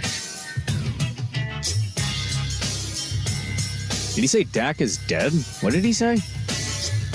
Wide orbit. No, he was saying that. Not playing? No, I don't know what happened. But yeah, he's saying he's done nothing to dissuade how he feels about him in the future, but you'll take him as far as the team will go as far as Dak takes you. Yeah. And Dak hasn't taken you to an NFC title game, but he wants a contract extension. Well, anytime you can be disappointing in the postseason, you know what you do. You run it right back. I'm sure it's all going to change for the owner that's too meddling. Who's stinking it up? Jerry Jones, brought to you by Three Mountains Plumbing and Electrical Services. They're very delightful. Get your time back and let the pros tackle whatever projects you need completed. Schedule an appointment online. Three Mountains Plumbing. That's threemountainsplumbing.com. Hey everybody, Sprague here. In 2024, let's not overlook maintaining your home's plumbing system. My friends at Three Mountains Plumbing want you to have more time to yourself and don't want you to have to worry about your drains, toilets, and plumbing systems. They're here to take care of your plumbing projects you need to get done around your home. My toilet wouldn't stop running after flushing. Three Mountains Plumbing fixed it quickly. And you want to make sure everything's running okay with your water heater. Give them a call. When you use Three Mountains Plumbing, you get quality service with exceptional results. The licensed plumbers at Three Mountains Plumbing can handle your plumbing problems. For 23 years, they've been helping homeowners across Portland with their plumbing, draining, and water heater issues. From repairs to replacements, tune-ups to installations, they can do it all. And now they're helping homeowners with their electrical needs too. Something I need to ask about for my garage. How is there only one outlet? Three Mountains Plumbing makes it easy to schedule an appointment. You can call them at 503-714-6460, or you can schedule online at threemountainsplumbing.com. They make plumbing and electrical services delightful. Be sure to tell them Sprague sent you. The Fan is on in your home and where you work. It's just us and no one else. Good explanation. The Fan on your smart speaker is brought to you by Red Tail Golf. Red Tail's junior golf program is in session now. Sign up for the Junior Club or their Spring Break Golf Camp, March 25th through the 29th. Visit redtailgolf.com or call 503-646-5166 and tell your smart speaker to play 1080. I couldn't believe how entertained I was. When you talk about the top in this country. The Fan. Vicks Vapo Stick delivers soothing, non-medicated Vicks vapors in an easy-to-apply stick. Vicks Vapo Stick. Comfort for the whole family. And try Vicks Vapo Shower for steamy Vicks vapors. Use as directed. Vapo Stick for use ages 4 and up. Vapo Shower use for adults only. So, how's your research going? Surprising. After I figured out the top-rated TVs in our price range, I went shopping for deals. And who's the best? It wasn't the internet, and it wasn't the warehouse club. But? It was video only. They had better deals on the Samsung, LG, and the Sony TVs that got the highest scores. Better than online and at the club? I know! Video only beat them all. And now we can afford an even better model for the same price. My research really paid off. If we buy it video only. Exactly. Otherwise, we'll be sorry. At Video Only, you won't find huge stores with refrigerators or microwaves, but you will find the best deals on top-rated TVs, soundbars, and monitors. Shop around. Just make sure you visit Video Only, because if you don't, you'll be sorry. In Jansen Beach, Clackamas, Beaverton, Salem, and Eugene. Video Only. It all comes down to this. Super Bowl 58. Listen live from Westwood One on the free Odyssey app. The Kansas City Chiefs. Takes the snap. Darts a pass near side. Caught by Kelsey. Wrapped to the ground at the 12. And the San Francisco 49ers. With a comeback for the ages. The 49ers are going back to the Super Bowl. Wherever you are next Sunday, stream Super Bowl 58 with Westwood One on the free Odyssey app. Download it today and search Super Bowl. AUDACY. Check it out, man. This is Dirt and Sprague on 1080 The Fan. All right, we got NFL Zigger Zag coming up at 8 a.m. Eric Gunderson joining us for another segment. We carried it over here on Twitter at Blazer Banter. Gundy, I want to read a text from one of our listeners at the Vancouver Ford text line. He says, my 10-year-old still wears his Blazers Lillard gear regularly and can't wait to hear it in the Moda Center tonight. Blazer fans for life, but also Dame fan as well. That's from one of our listeners, RJ. And I think that's the thing is there's a lot of people that are Swag's age or older that remember the Clyde Drexler return. There's like a decent chunk of fans tonight that are going to be in that building. And Dame's kind of the start of fandom. It's not just 10-year-olds. I think you go to young 20-somethings. All they've known is Damian Lillard as a Blazer. And so they're going to experience what Blazer fans felt in the mid-90s when Clyde came back. It's going to feel weird, isn't it? Yeah, I mean, I definitely think it's going to feel weird. I mean, I remember Clyde being on the Rockets, but I wasn't there. You know what I mean? Like, I didn't remember it like I remember Dame. You know what I mean? Or yeah. You know, and I mean, I think the closest thing that we can come to is like when CJ came back with New Orleans, he got a really good reception. I'm imagining that Dame's reception is going to be even bigger. And even more emotional for people. I mean, you go to a game and the majority of the jerseys in the crowd still, even when Dame isn't there, are Lillard jerseys. He's just connected to the franchise forever. And it's, you know, the best moments that the franchise has had in the last 20 years were because of him. And so it's really going to be something that I've never experienced. I know a lot of people might not have it, but for those that do, including myself, I would highly advise watching the local product. Put it on Root tonight. They're going to have probably the best coverage of it. ESPN's going to do what they do, but I feel like Root as an option for this game is probably the way I'd go. I don't know if KC is back, but Demers and Lamar have been delightful. Let me ask you about this team, this Blazer team. So we're post Damian Lillard. He's back at Adidas, but he's a Milwaukee Buck. He might go win his first ring this year. I think you and we text from time to time during League Pass nights or different things pop up. And I think you and I see a lot of similar things in the league. Let's see if we see similar things with the team. Let's start here. Where are you at on Chauncey Billups, the head coach? You know, I mean, I couldn't have been more out after the 7-game road trip where they had the worst point differential in NBA history. But, you know, I have to say over the last couple of weeks, like, I mean, it hasn't been like the most inspired, but I do think putting Jabari Walker into the starting lineup was a really smart move. And also, you know, he talked a lot to the media about moving the ball and having more ball movement, but something has obviously changed with the way he's talking to the team about that, because they have gone from being a bottom 5 team in passes per game over until, you know, through that bad road trip from the start of the season.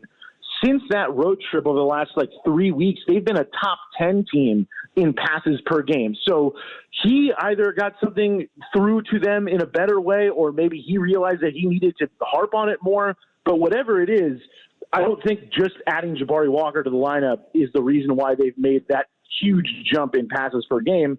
And as much as I, you know, was mad at thinking, you know, the team didn't look like they were playing hard at all. It seemed like they didn't care. And it seemed like he didn't really care, you know, getting the technical against Oklahoma City, even if it was ill-timed, you know, you could, there's a little bit more passion there. And it also feels like, you know, he's gotten the team to play the brand of basketball that he's been saying he wants them to play recently. Now, can that sustain? I don't know. And it was concerning that it took having the worst road trip in NBA history to do that. But, you know, they have improved a little bit. I mean, yeah. I you know, that's where I'm at with it. But it's the evaluation still going on for me. But I have to give him credit for these last 3 weeks. They've been more watchable. They move the ball. Yeah, I'm not a huge fan. I don't think he's amazing by any stretch, but on that technical, I had somebody in the media text, hey, what did you think of that? I'm like, well, I mean, obviously it's bad timing, but at least he finally looked like he gave a damn about something. Most of the time he's in that quarter zip, just like, meandering about, waiting for the game so he could dap up the coach. Like, I at least felt that he was actually doing something in that. Now, to your credit, like, yeah, they've had a nice stretch. Now, they haven't won all these games, but they've at least had a better, more watchable stretch. There's reporting out there and some intel. The scuttlebutt on trade deadline, they might not be moving Malcolm. I don't think they're moving Jeremy unless they get some amazing deal that nobody sees coming. What would you think if they make no moves with this team and this roster? I think, listen, if this is NBA 2K and we, just play Scoot 35 minutes a game, and like his development score is just going to keep going up and up. But like, this isn't 2K. No. And I don't think, for the rest of the season, I'm sure it'll happen at some point if they keep Malcolm around. I'm sure they'll shut him down at some point, and Scoot will continue to get, 30, 35 minutes a game at some point in the season. But I don't think him having bad games with high minutes totals is good for his development either. And it does seem like he's been stacking good performances on top of each other coming off the bench. And the thing with Malcolm that I think is a different thing that, our friend Danny Rang also pointed out is like, he's under contract for another year next year. This isn't like Josh Hart last year where it was like an expiring, right? Yeah. Where he's expiring. And next year is when also the collective bargaining agreements, financial penalties start to kick in for teams on the apron, and the taxes get harsher. So something like an expiring contract might help a team get out of cap hell. And to me, that could also open up the market beyond just, teams that are, looking to make a little noise in the first round, which to me seems like that's kind of what the market is for Malcolm. And again, once you get past this draft, then you start looking at drafts for draft picks in following years. And from everything we've read and heard is that this draft is not the best first-round draft in terms of talent. And they've already also got 2 second-round picks that project to be pretty good seconds. They got the 34th overall pick right now from Charlotte and the 38th overall pick from Atlanta. So it's not like they're lacking chances to swing and hit on a guy. Are we in lockstep? Like, we're both taking the Nuggets to win the West, right? No matter what people are, the noise around the Clippers, or maybe people want to give Luka, or OKC is young and they're at the top, and Minnesota's been the 1 seed for most of the year. Are we in lockstep on Denver winning the West? Yeah, 100%. Okay. I'm right there with you. They because it's Jokic. He just walks his way to triple doubles with 30 points every night, and Jamal Murray seemingly only gets up for enormous games against the best teams. But so like when they play like say Brooklyn, they might not look that good, but they're the champs until further notice. And I take them over the field in the West for sure. And I'll get you out on this. You need Boston to not get to the finals like you need air like me, right? We need this to be a Milwaukee-Denver series. I mean, I would love a Milwaukee-Denver series for sure, but I want it to be Milwaukee, obviously, for Dame to get a chance to go to the finals. But I have to say, I kind of do like the way.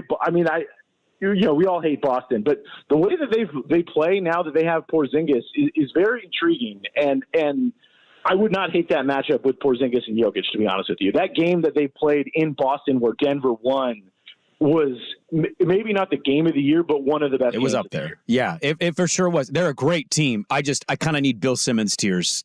Some of those podcasts are becoming like a little ridiculous. It's like they've won 3 straight titles instead of just saying, what they have actually done. Gundy, enjoy the game. I know it's going to be weird. Even for media members, I think it's going to be weird. Enjoy the game. We look forward to the coverage. And thanks for hopping on, hanging out with us for a half hour. I think you flushed a toilet, but you're not saying yes or no, but we're going to pull the audio to check, okay? All right. Yeah, let the tape tell the tale, I guess. Swag thinks you did a bong rip. I think you flushed a toilet. We're going to have to pull the audio and see which one was accurate. Okay. All right, guys. Well, you guys have a great day. Thanks for having me. All right, there we go. Eric Gunderson at Blazer Banter on Twitter. He'll be at the game tonight. Give him a follow. He's a good friend of the show. Loaded final hour. We kick it off with NFL Zig or Zag next on The Fan. Hey, it's Suk wishing you a happy 2024. Started off right by joining me at Crunch Fitness. I've been a member for over 8 years now, and I can't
Spirit Mountain Casino Sports Desk, a Sports Center update on 1080 The Fan. First on The Fan, the most anticipated game of the Blazers season tonight at Moda Center with Damian Lillard returning to the place where he became the franchise all-time leading scorer.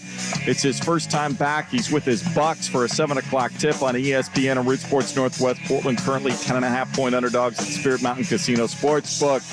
For the Blazers, they announced Tuesday Boshaden Sharp and Scoot Henderson were selected to compete in the Panini Rising Stars Challenge during All-Star Weekend in Indianapolis, Friday, February 16th.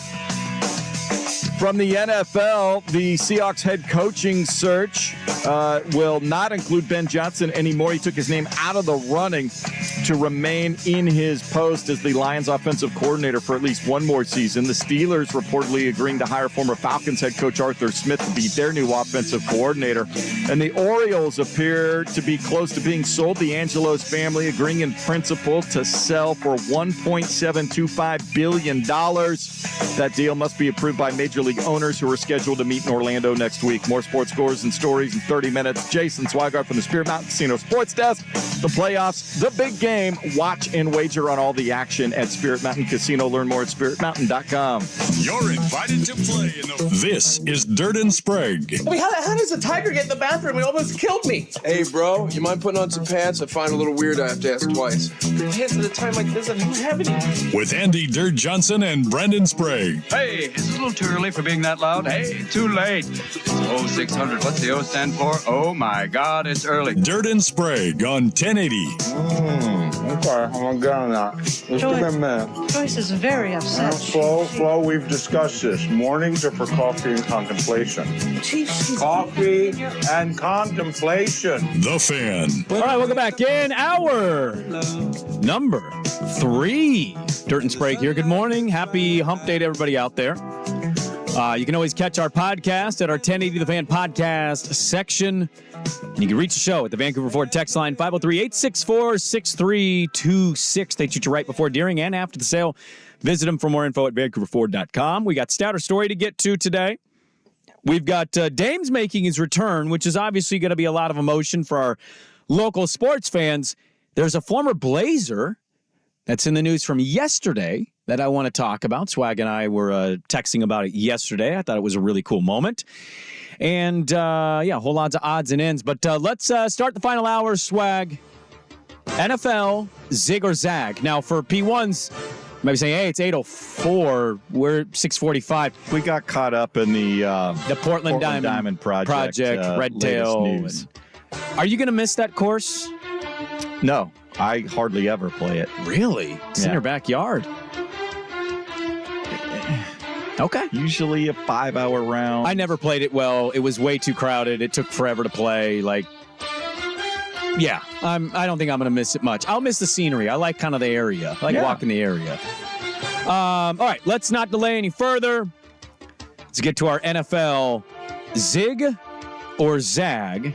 And the first one I want to start with, big news yesterday. Lions offensive coordinator Ben Johnson, Swigard, informed both D.C. and Seattle he was actually going to stay in Detroit as the offensive coordinator, opting to try to win a Super Bowl with the Lions instead of taking either one of those jobs. Swag, zig or zag, this decision will pay off for him. Now, this can mean multiple things. Right.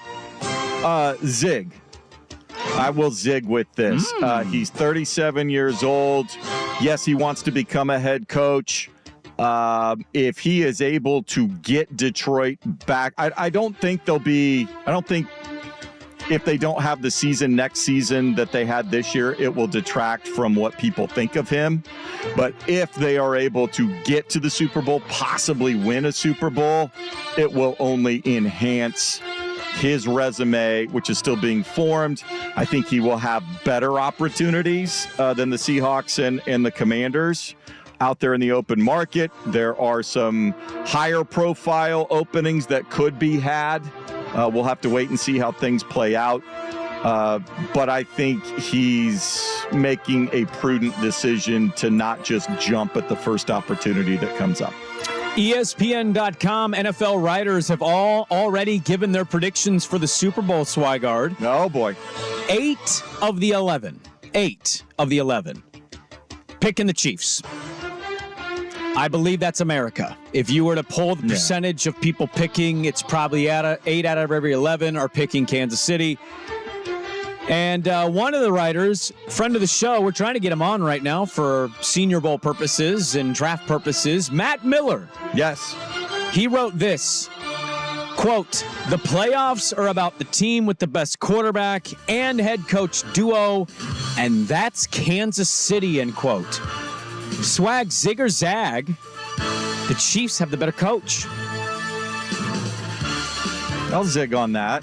Really? Yeah. So Mahomes is out of it. You need a coach right now today. You're taking Andy Reid over Kyle Shanahan. I think so. Okay.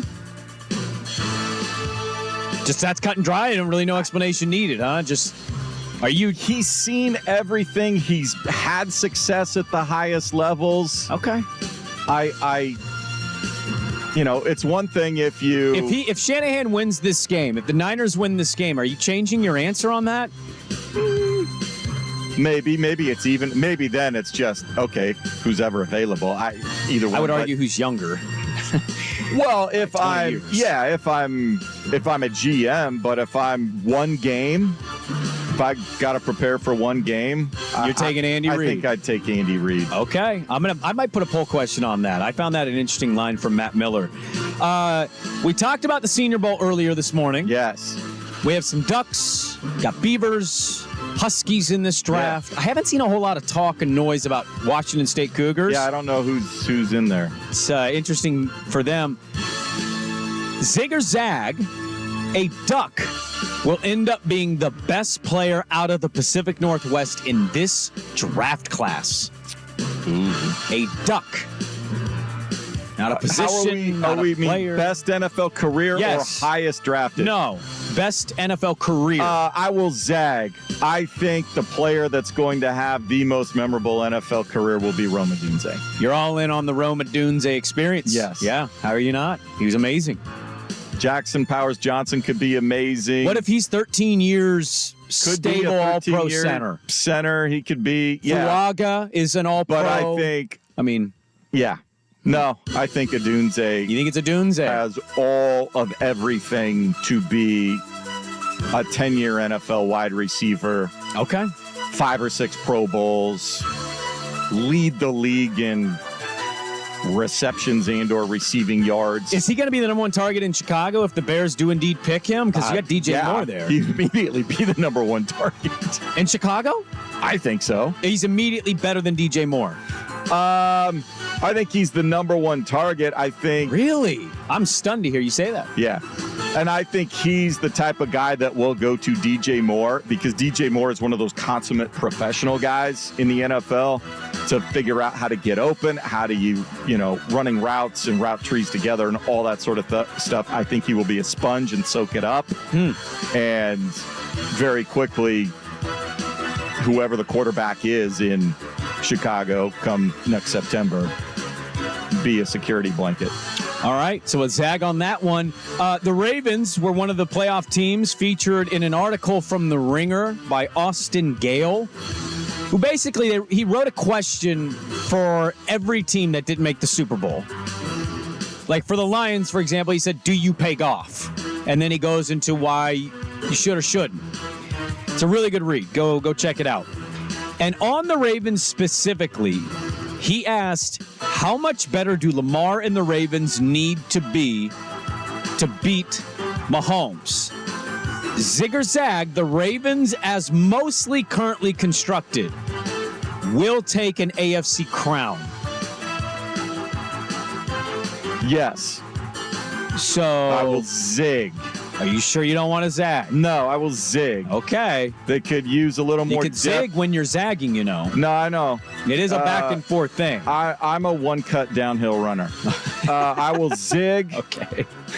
Your tackles and your guards appreciate that. That's exactly where the Ravens need to short things up. Stop dancing. Just get the hole. If they can short things up, give them a little more support on that offensive line, I think they have all of the other pieces to be able to do it. Okay. I don't think America agrees with that, though. Do you think the Ravens for people is just a simple cut and dry Lamar? Or is it like that? Is it an area of running back or adding maybe one more receiver? Because like Zay was awesome. Odell had some moments, but largely it was kind of like, is Rashad Bateman going to be good today? Well, I think. Where do you think most of America they did get Mark Andrews back, but but he clearly was a shell of himself. He was a shell of himself. So if you had a healthy Mark Andrews that we've seen what he can produce, you can always find another receiver in the 4th, 5th, 6th round that you can develop into something. Assuming you can get, and same thing with running backs. You can go find 5th, 6th, 7th round another running back. They've shown that they can. They got to clear up the offensive line. And, find another cornerback, I think, some depth in the secondary, and then there's no reason why they can't win one. If you could just pot our background music down a little bit for our final one here, and then we'll go to Stat or Story as we delayed Zig or Zag to 8 a.m. This one is from our friends at KNBR down in the Bay. They found Niners superfan and Bay Area sports nut E40 in the tunnel of a game. And I think I pulled it, but he admits that he's a little toasted. He's like, I'm kind of toasty right now. And the reporter's like, hey, that's fine. And she asks him how he feels about the matchup in the Super Bowl. And E40 has this to say. Oh, the Chiefs? We're going to beat their ass. Period. They're going to get demolished. I promise you that. Hello? We're going to beat their ass. Hello? Period. All-time great drops now from our good friend E40. Tell me when to go. Tell me when to go. Swag. Zig or zag. E40 has just jinxed his team. Do you believe in this? No, I don't believe in jinxes. You don't believe in the jinx? No. Oh. As resident 49er fan, I'm zagging. You're zagging. I'm nervous. This makes me nervous. I love the confident and like the nature of which he speaks. I mean, listen to this. Oh, the Chiefs? The Chiefs? We're going to beat their ass. We're going to beat their ass. Period. They're going to get demolished. I promise you that. Hello? Oh, I wish I had half that swagger, man. All right, there we go. NFL Zig or Zag. We do it every Wednesday, usually at 6:45. Portland Diamond Project going to the Red Tail Golf Center. Kind of derailed the show a little bit. A lot of good thoughts were in on that. But NFL Zig or Zag, we do it every Wednesday. Coming up next, Stat or Story. As a stat or story revolving around a big moment locally for us tonight. We'll do it next on The Fan. The Herd with Colin Cowherd.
addicts, 58% of which are girls. So that's 7,107.32 boobs.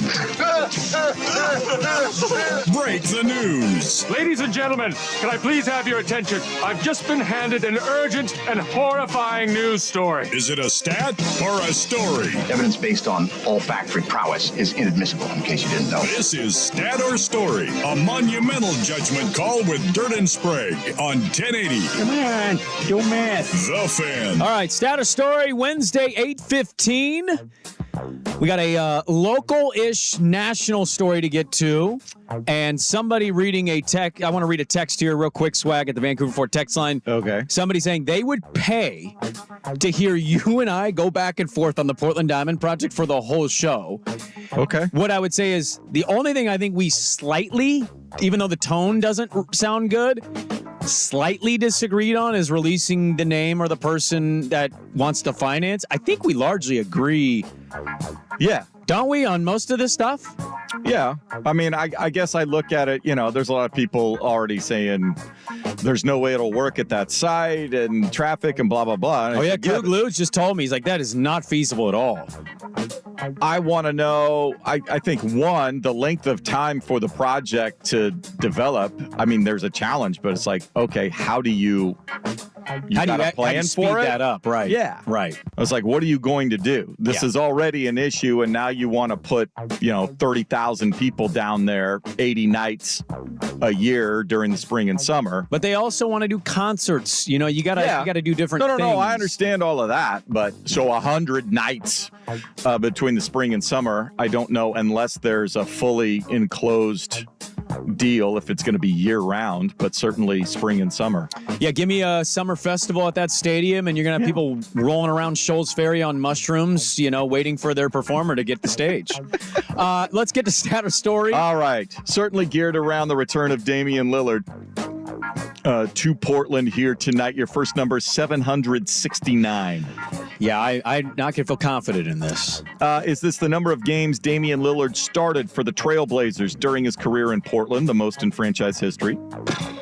Or is it the number of years humans used to live prior to the biblical floods, according to a Russian geneticist who was recently fired from his post as head of the Vavilov Institute of General Genetics? So this person in Russia is saying people before the big flood lived 700 years? Yes, before the original sins. It's always my favorite part of the book is how, the Moseses of the world were 280 years old or whatever. Yeah, come on. And then you had sex, and now you die early. I'm going to say this is stat. I'm going to go stat. Yes. 769 games. He started every game he played for the Trailblazers. Absolutely. Number one all-time in franchise history. Now, this comes to us from our friends at the Huffington Post. He also, by the way, he's going to get to go down as one of the best aging draft day outfits of all time. Yeah. The suit he chose, LeBron's looks awful now. It's massive on LeBron, and it's just... His is going to age perfectly. Yeah. It's great. So Russia's Science and Higher Education Ministry dismissed the head of a prestigious genetics institute. Sparked controversy, said humans once lived up to 900 years, that the shorter lives of modern humans are due to their ancestors' sins. Yes. The Russian Orthodox Church has called his firing religious discrimination. Yes. A scientist giving ridiculous information said they lived 900 years prior to the era of the biblical floods, and that original ancestral and personal sins caused genetic diseases that have shortened lifespans. What did you say there? Ancestral. Ancestral. I've had this debate with buddies of mine that are religious, and I think there's two viewpoints of this. If you believe in something, whatever that is, or you're devout and religious, you either take the book literally or you take it as a guide. Yeah. And I'm definitely not taking it literally personally, but teach their own, but that's okay. Next up, your number is 38. Okay. 38. Is it the number of 40-plus point games for Damian Lillard in his time with the Trailblazers? Ooh, I got a wild little Dame stat. Let me share in the next segment. Or is it the number of calories in a cup of Brussels sprouts as it is National Brussels Sprouts Day? Love Brussels sprouts. Hated them as a kid. Love them now. You bake them. Your parents didn't know how to prepare them back in the day. Just boiled them. It's like, no. Oh, my mom didn't try.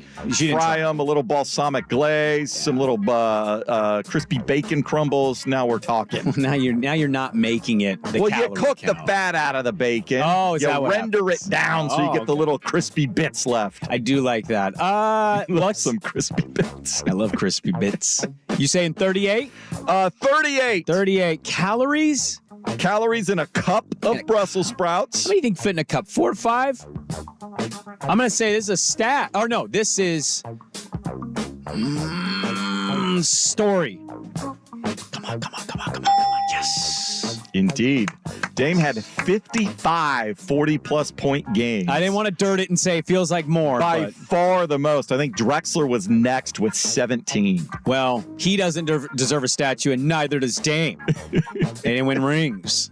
Just Walton and Jack and Mo Lucas. That's it. I guess, yeah. Lionel Hollins get one. Does Lloyd Neal get one? Can't we just say that all of those guys on that team have a jersey in the rafters? Yeah. Dave Twardzik, Bobby Gross. Yeah, we have 2 30s.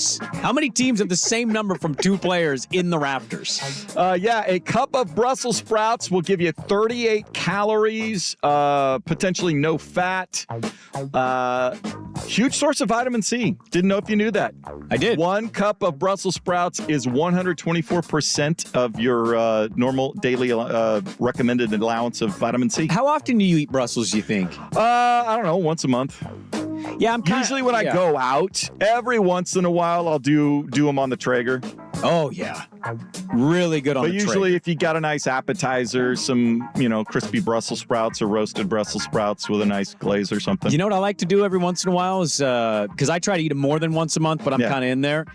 Dice up a little sweet potato, cook it, get your Brussels sprouts cooked, and then just put 2 eggs on top of it. Like that's I'm not one of my a sweet potato fan. Really? Yeah. Hot take. Yeah. Love me some yams, some sweet potatoes. Oh. Your final number is 7. Is it the number of years or the number of times Damian Lillard was selected to the All-Star game during his 11 years with the Blazers? Or is it the rank of Portland amongst the top 10 food cities for vegans in the world, according to Happy Cow website? Happy Cow website. Played here. How many seasons exactly? Was it 10? 7. He played 11. 11 seasons. Thank you. Yeah, that's a stat. That's a stat, buddy. You better hit it. Yeah, you're right. Yeah. Yeah, you're damn right. 7 All-Star selections in his 11 years in Portland. Told you I felt sexy. Look at that. A 3-0 status story. Go. Oh, I'm still good without him here. I know. I needed him to be 0-3 today. You think he's playing Statter Story with the little Teddy Ball game right now? No. Statter Story 5. The minutes I sleep per day.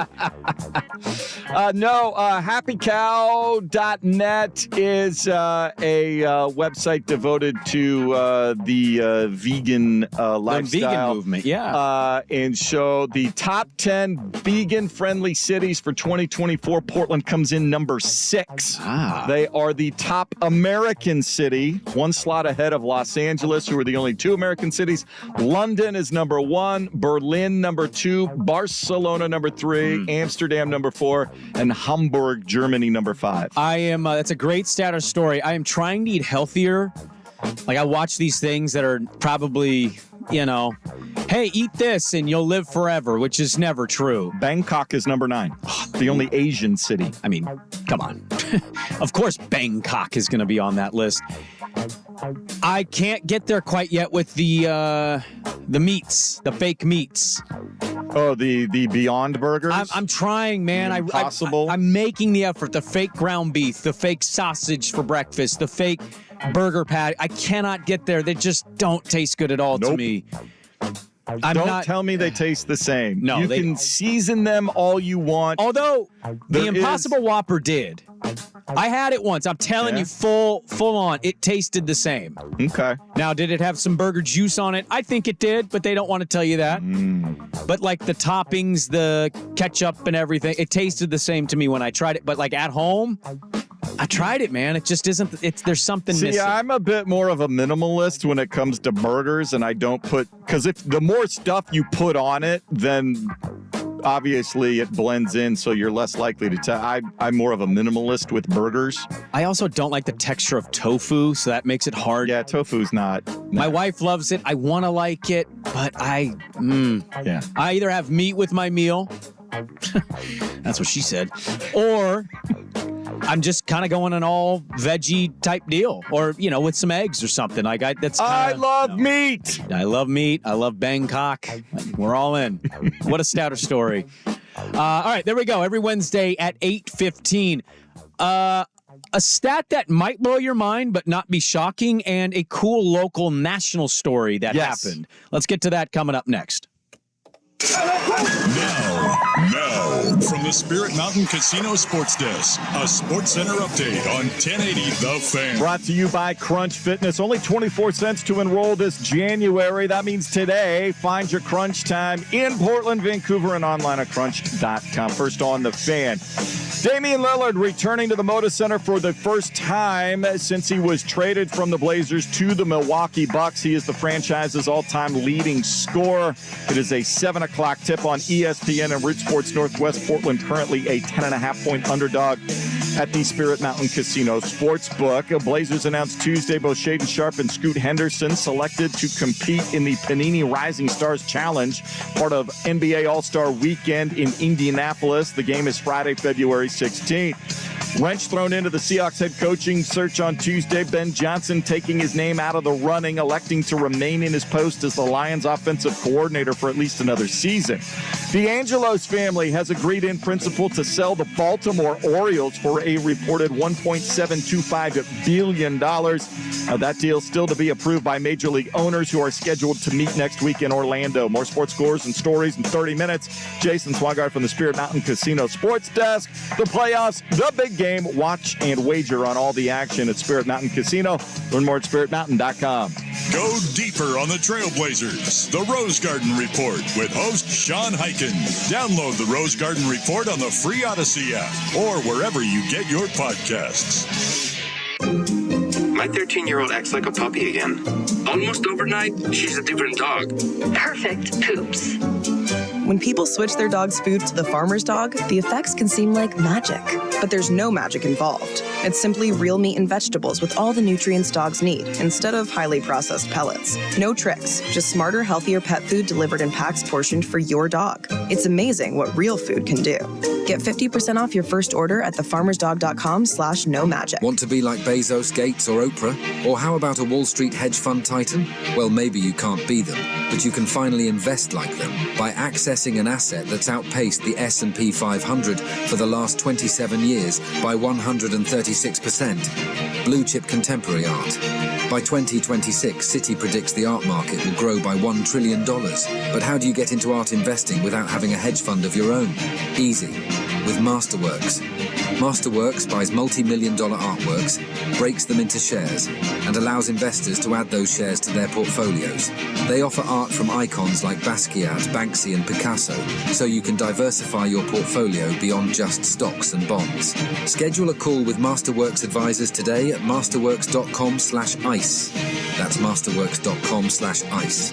This advertisement relates to the provision of advisory services by Masterworks Advisors LLC and is not intended to offer or solicit investment in any securities. Masterworks Advisors is affiliated with Masterworks. I'm Leif, owner of Leif's Auto Collision Centers. The law gives you the right to have your vehicle repaired anywhere you want. So why do so many insurers break Oregon law by insisting you use their discount shops? Answer, by contracting with cheap body shops to secretly use imitation parts and cut repair quality, insurers bank more profits at your expense. expense. You have a choice who repairs your vehicle. Choose Lafes. For 33 years, we've always put your safety and your vehicle value first. Lafes, the finest in collision repair. My name is Dustin. I'm the head designer for Cody James Black Boots, and this is Behind the Design with Boot Barn. The objective with this new line was basically to create a collection of boots that were going to be elevated, quality made, using the finest materials and craftsmanship available. Some of the key quality construction details that carry throughout the line would be premium cowhide lining, hand-nailed leather soles, and simplistic design. Cody James Black, only at Boot Barn.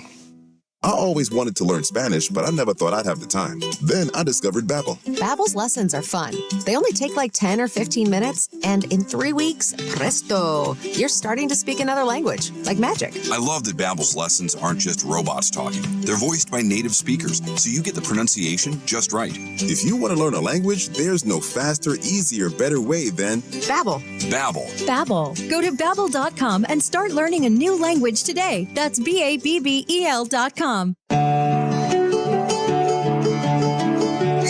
my days with a woman unkind, smoke my stuff and drink all my life. This is Dirt and Sprague on 1080 The Fan.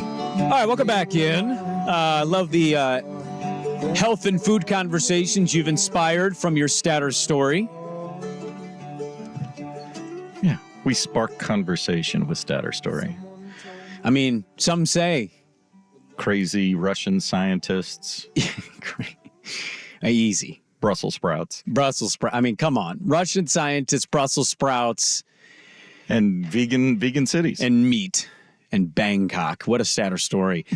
Did you watch much of the TNT Sixers Warriors game? I ended up not. Okay. I was flipping around. I had a haircut. Obviously, the haircut was in the evening at 6:30. So it's a late haircut. So I've been traveling back and forth, and so and you had sexy time. So sexy time, you getting the haircut. So yeah. She doesn't work. She's not in there every weeknight. So I had to grab an appointment where it was available. Are we talking about sexy time with your wife, or are you talking about the barber? No. Okay. Yeah. Not every appointment available late at night.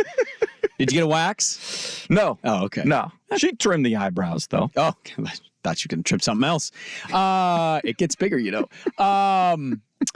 Well, I watched some of the game. I did a podcast during, so I missed some of the action, but I caught the second half, and the Warriors are desperate. They want to win. Hey, look at that. They finally play Kuminga in crunch time. Hey, look at that. It can work. We'll see if they can turn that around and become a play-in team. Steph Curry is still awesome. Yeah. Breaking news to anybody out there. No. Steph Curry is still awesome. I heard a stat yesterday from Adam Lefkoe on TNT, because they do the Tuesday night one with Shaq, Candace, and Jamal Crawford, he has a killer mustache right now. Oh. He's got a great kind of middle-aged, older man, seasoned, former NBA basketball. Looks like fantastic. Full-on Billy D. Williams giant lip caterpillar? Not as thick. Okay. But it's got a similar vibe. Like, he just looks good with a stash. And they were talking in the postgame. Steph Curry goes off. The Warriors get this win. Joel Embiid injures his knee. I haven't seen an update on that. But no, they're going to get an MRI today and see the extent of it, if there was any. If he misses 5 more games, he's not eligible for MVP. And guess what? His MVP odds got taken down at the sports books. Jokic is now the favorite. Steph Curry had 8 threes last night. Yeah. He's done that before. He has done that before. You might be saying, okay, Sprague, I know he can shoot. Greatest shooter of all time. All right. This one, it did get me going. What? Klay Thompson and Damian Lillard combined have 53 games of 8 3-pointers together. All of their 8 3-pointer games combined is 53. Steph last night with his has 77. Wow. One player over those 2 players combined by 24. Yeah. I knew he was better. I know he's better. That much better by himself compared to them together? It's insane. So Steph Curry confirmed, still awesome at basketball. That's a stat that should blow everybody's mind. no matter what you think or know about Steph Curry as a shooter. We have Damian Lillard coming back tonight at the Moda Center. Emotions are high. Yeah. We had a former Portland Trailblazer, another point guard, who is out east coaching at home last night for a program that I like when they're involved. I like when they're good. I think it's important. There's something about the name of the school that resonates with me. Well, I got to see them up close. They were in the Hawaii tournament that the Pilots went to. They were on the other side of the bracket and actually played in the championship game there.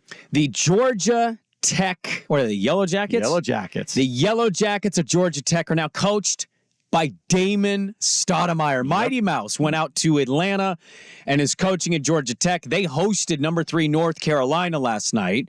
North Carolina, by a lot of people's opinion, is maybe the team to beat in college basketball. They got as much experience and talent as anybody. Armando Bacot came back for like his 9th season. RJ Davis is still there. Yep.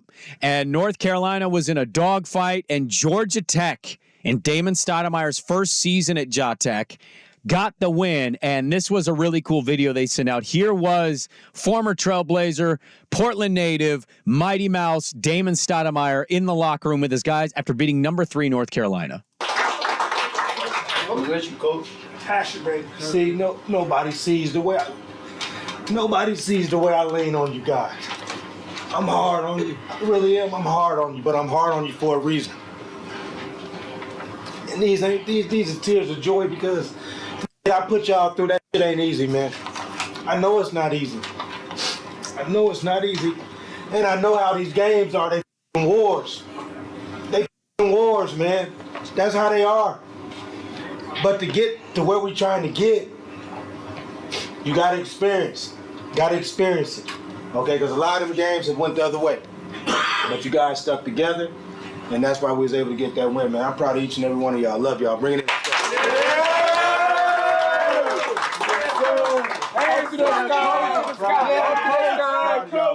Stoudemire, monumental win for him in a season that they're not having the greatest season. They're 3-7 in conference. He's got a lot of freshmen that he's working in. This is, it's a complete rebuild. Yeah. It's so we had a couple of transfers. Yeah.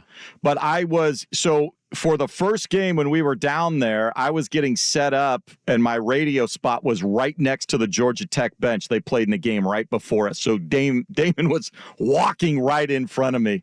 And when he says he is hard on his point guards, boy. Like he's just at every single decision with the basketball. Oh, yeah. So, but I watched him. He coached at Pacific, where I'm headed here after today. Mm-hmm. And I don't think people appreciated, one, the mess that he inherited down there. There was all sorts of nonsense going on. And just how little resources they had to try to help him, and how hard he got his guys to play every year. Was pretty amazing. Then he went with Ime when he got the Boston job, and he's been assistants other places. So he's earned this, and I certainly hope that he's able to be given some time to try to build that thing back up to where Bobby Cremins had it back in the day. I think he's going to absolutely be a lot of the time. And you mentioned Pacific and how, it's not really a story people talk about, but it was at the depths of hell in college hoops when he took that over. And there were sanctions when he took it over too. So yeah, it was not a good situation. I root a lot for him. I know it didn't necessarily end the best, but he's a friend of the show. He's the one that came on and told us that they were working on some kind of Jailblazer thing. And I know they did a weird YouTube one with Bonzi and Rashid that didn't quite satisfy people's hunger for the story. And I don't know if that project still exists or if it's been passed down or passed on to somebody else, but I root for Damon Stoudemire. Of all the players, not that I would have picked Rashid per se, but I just didn't really think about him as a coach. He was kind of one of those, he's more quiet, natured, kind of kept to himself type deals. Like he clearly had an itch for mentoring. But I remember when he was a player with the Blazers, there were conversations, they asked him, okay, how closely do you follow the league and stuff? And there were reports, and he had gone on and said, no, I talked to our general manager. I'm curious about it. Is this, being involved in it after his playing career was over? So it didn't surprise you when he wanted to get in. So it didn't surprise me. that he started down that road. So yeah, he always had a curiosity about how to build a team, how to build a roster, that sort of thing.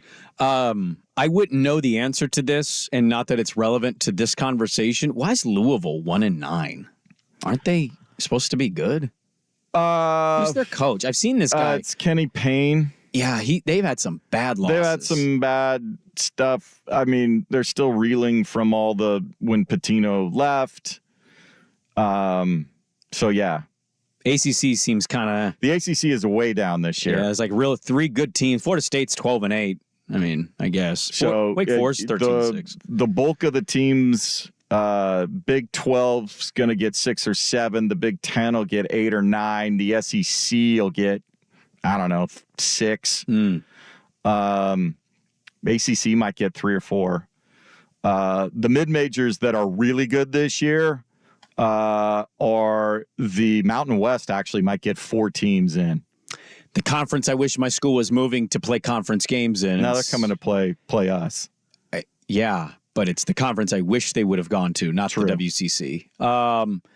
Yeah, college basketball, it's out there. It's there right now. I mean, the NBA is getting ready for its All-Star break coming up. So February, this is the time. Duke and Carolina play for the first time this coming weekend. That was UNC's first conference loss. They were 9-0 last year. Yeah, I think they were on a 9 or 10 game winning streak overall. So that was a good win. Good win for Damon Stoudemire. Rough first season, but everybody I think around it or following it know that that's going to be a rebuild that takes a year or two, maybe more, depending on where they're at. Let's wrap it up. Damian Lillard is in town. He's back. How you feel about it? And maybe read a couple thoughts on that Portland Diamond Project Red Tail report. That's next. Dirt and Sprague on The Fan. We like threesomes.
Dillard and Sprague on 1080 The Fan.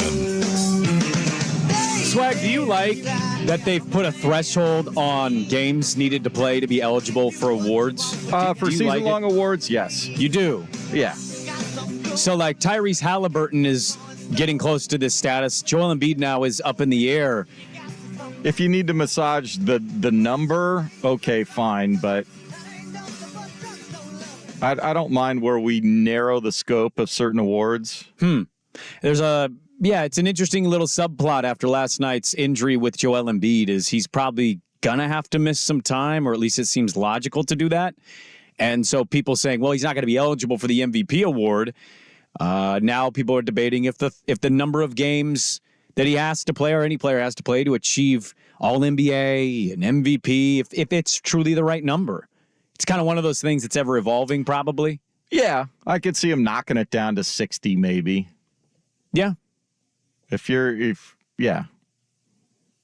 that's, a quarter of the season, essentially? Yeah. 60? Yeah. Of 82? Roughly. Yeah.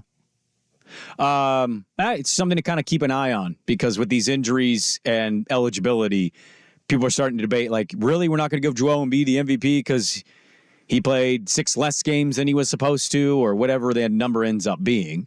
But it's something to keep in mind. Somebody had texted in earlier that the added bonus of the Portland Diamond Project at the Redtail Golf Course, WrestleMania. Put in a bid to have WrestleMania. Okay, knock yourself out. Have you fun. wouldn't want to go to a WrestleMania? No. Really? No. Just for funsies? No. I see nothing funsies about the event. Really? You ever been to a wrestling match? I went to a back when I was a kid, the old Portland Beavers back at Civic Stadium when it was that. One time before a game, they actually brought the old Portland wrestling out at the Armory. Yeah. They set the ring up right at home plate. Oh, wow. And they did like a couple of 2-round matches or whatever right before. So I saw it up close and personal. And I mean, it's very athletic. Oh, yeah. What they put their bodies through? Yeah. So, but, I went to a Raw a couple of years back. I mean, it might have been 4 or 5 years at this point, but I got tickets from our company and I went to Raw. Man, it was cool, but it's also a little odd, like when some character does something to another character and then the taping's done and the wrestler just gets up and walks away. And you're just like, okay, well, just, it's like pausing for intermission almost. There's like the crowd looks the other way, like, nothing to see here, just pretending he just got almost killed. Maybe they'd be in on that. But again, as I said earlier, people like Coog Ludes of Portland and the Portland area, they don't believe it's real. So just keep holding out hope that more is to come with that announcement and what all that kind of looks like, and the renderings are out, but whatever that means. Dame Lillard's return to Portland tonight. Yep. It's Dame time. Big deal. It's big game. We'll see how the fans handle it. I'd imagine a great ovation. Zero booing. I expect a huge ovation. We'll see what they do. Because like some for NHL games, when you have your pregame skate, when they come out, before you start doing the national anthems and like all the that warm-ups, stuff. yeah. But yeah, so like when a guy when a kid gets his call up and he's making his NHL debut, he gets to go out and do like a lap or two before everybody else comes out. I wonder when the Bucks come out if Dame will come out first and the team will be taking their time to get out there. As an autograph hound as a child, it's devastating when you get there and they've already done their workout or they're not doing an additional shoot around before the game. I think I went to a Laker game and Kobe wasn't out there. He had already, I think, put his work in. I went to one with Houston with Yao Ming and Steve Francis. And, my buddy was a diehard Steve Francis fan. So we were trying to get his autograph and he came out there for less than just a couple minutes. I think Dame will, he talked about recognizing faces. And I think that'll be big for him. A lot of people that work inside. The security people. The ushers and season ticket holders. Yep. I think I would be a little surprised if he didn't go out there because LaMarcus did. I remember that. I was at the LaMarcus return game. The St. Mary's Boys Home was all out there in full force. And, he had some smattering of boos for sure because of the way it ended. And we had to hold him to one quote. How dare I? But I think he'll come out there and sign some autographs and, quickly go out. And then we boo him when he comes out with the team. And then in the intro, we'll see you give him if standing he ovation. does, because normally they open up the locker rooms, there beforehand. We'll see if they kind of set up the media thing for him pregame. Oh, they are. They've already announced that. I would imagine it's like, okay, let's keep this from being totally chaotic. That's going to do it for us, and it's going to do it for Swag for the week. You are down to California. Yeah, so we're at Pacific Thursday night. Need to complete the sweep of the Tigers. There you go. Get off the schneid, and then back home hosting Pepperdine Saturday. Such a nice little trip that Pepperdine is. Lorenzo still there? Still there. Wow. Yeah, holding on. Is Kenny Bone with him still? Kenny Bone still his right hand man. The Bone Zone down at Pepperdine. So yeah, we'll be back. We're hosting Pepperdine this Saturday. Malibu next coming week, up here. I go to San Diego and Pepperdine. The Fighting Steve Lavins. That's going to do it for us. If you miss any of the show, we had Gundy on from 7:30 to 8, talk Blazers and the Dame return. Status story, NFL Zigger Zag. Some Senior Bowl, college football, NFL draft talk was great. And talk a little bit of that with Barkley tomorrow, like projecting draft. I'm going to talk about futures. MVP in the NBA, futures in that way as well. That's going to do it for us. Catch all the show on the podcast at 1080thefan.com or wherever you get your podcasts. And we'll talk to you bright and early tomorrow, 6 a.m. Dirt and Sprague on Portland Sports Leader, 1080 The Fan.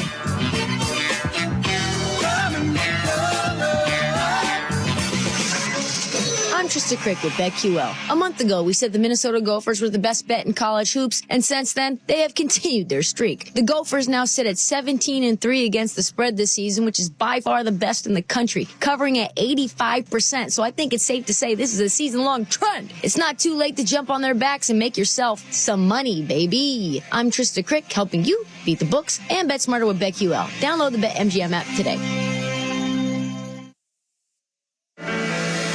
At Grainger, we're for the ones who specialize in saving the day and for the ones who've mastered the art of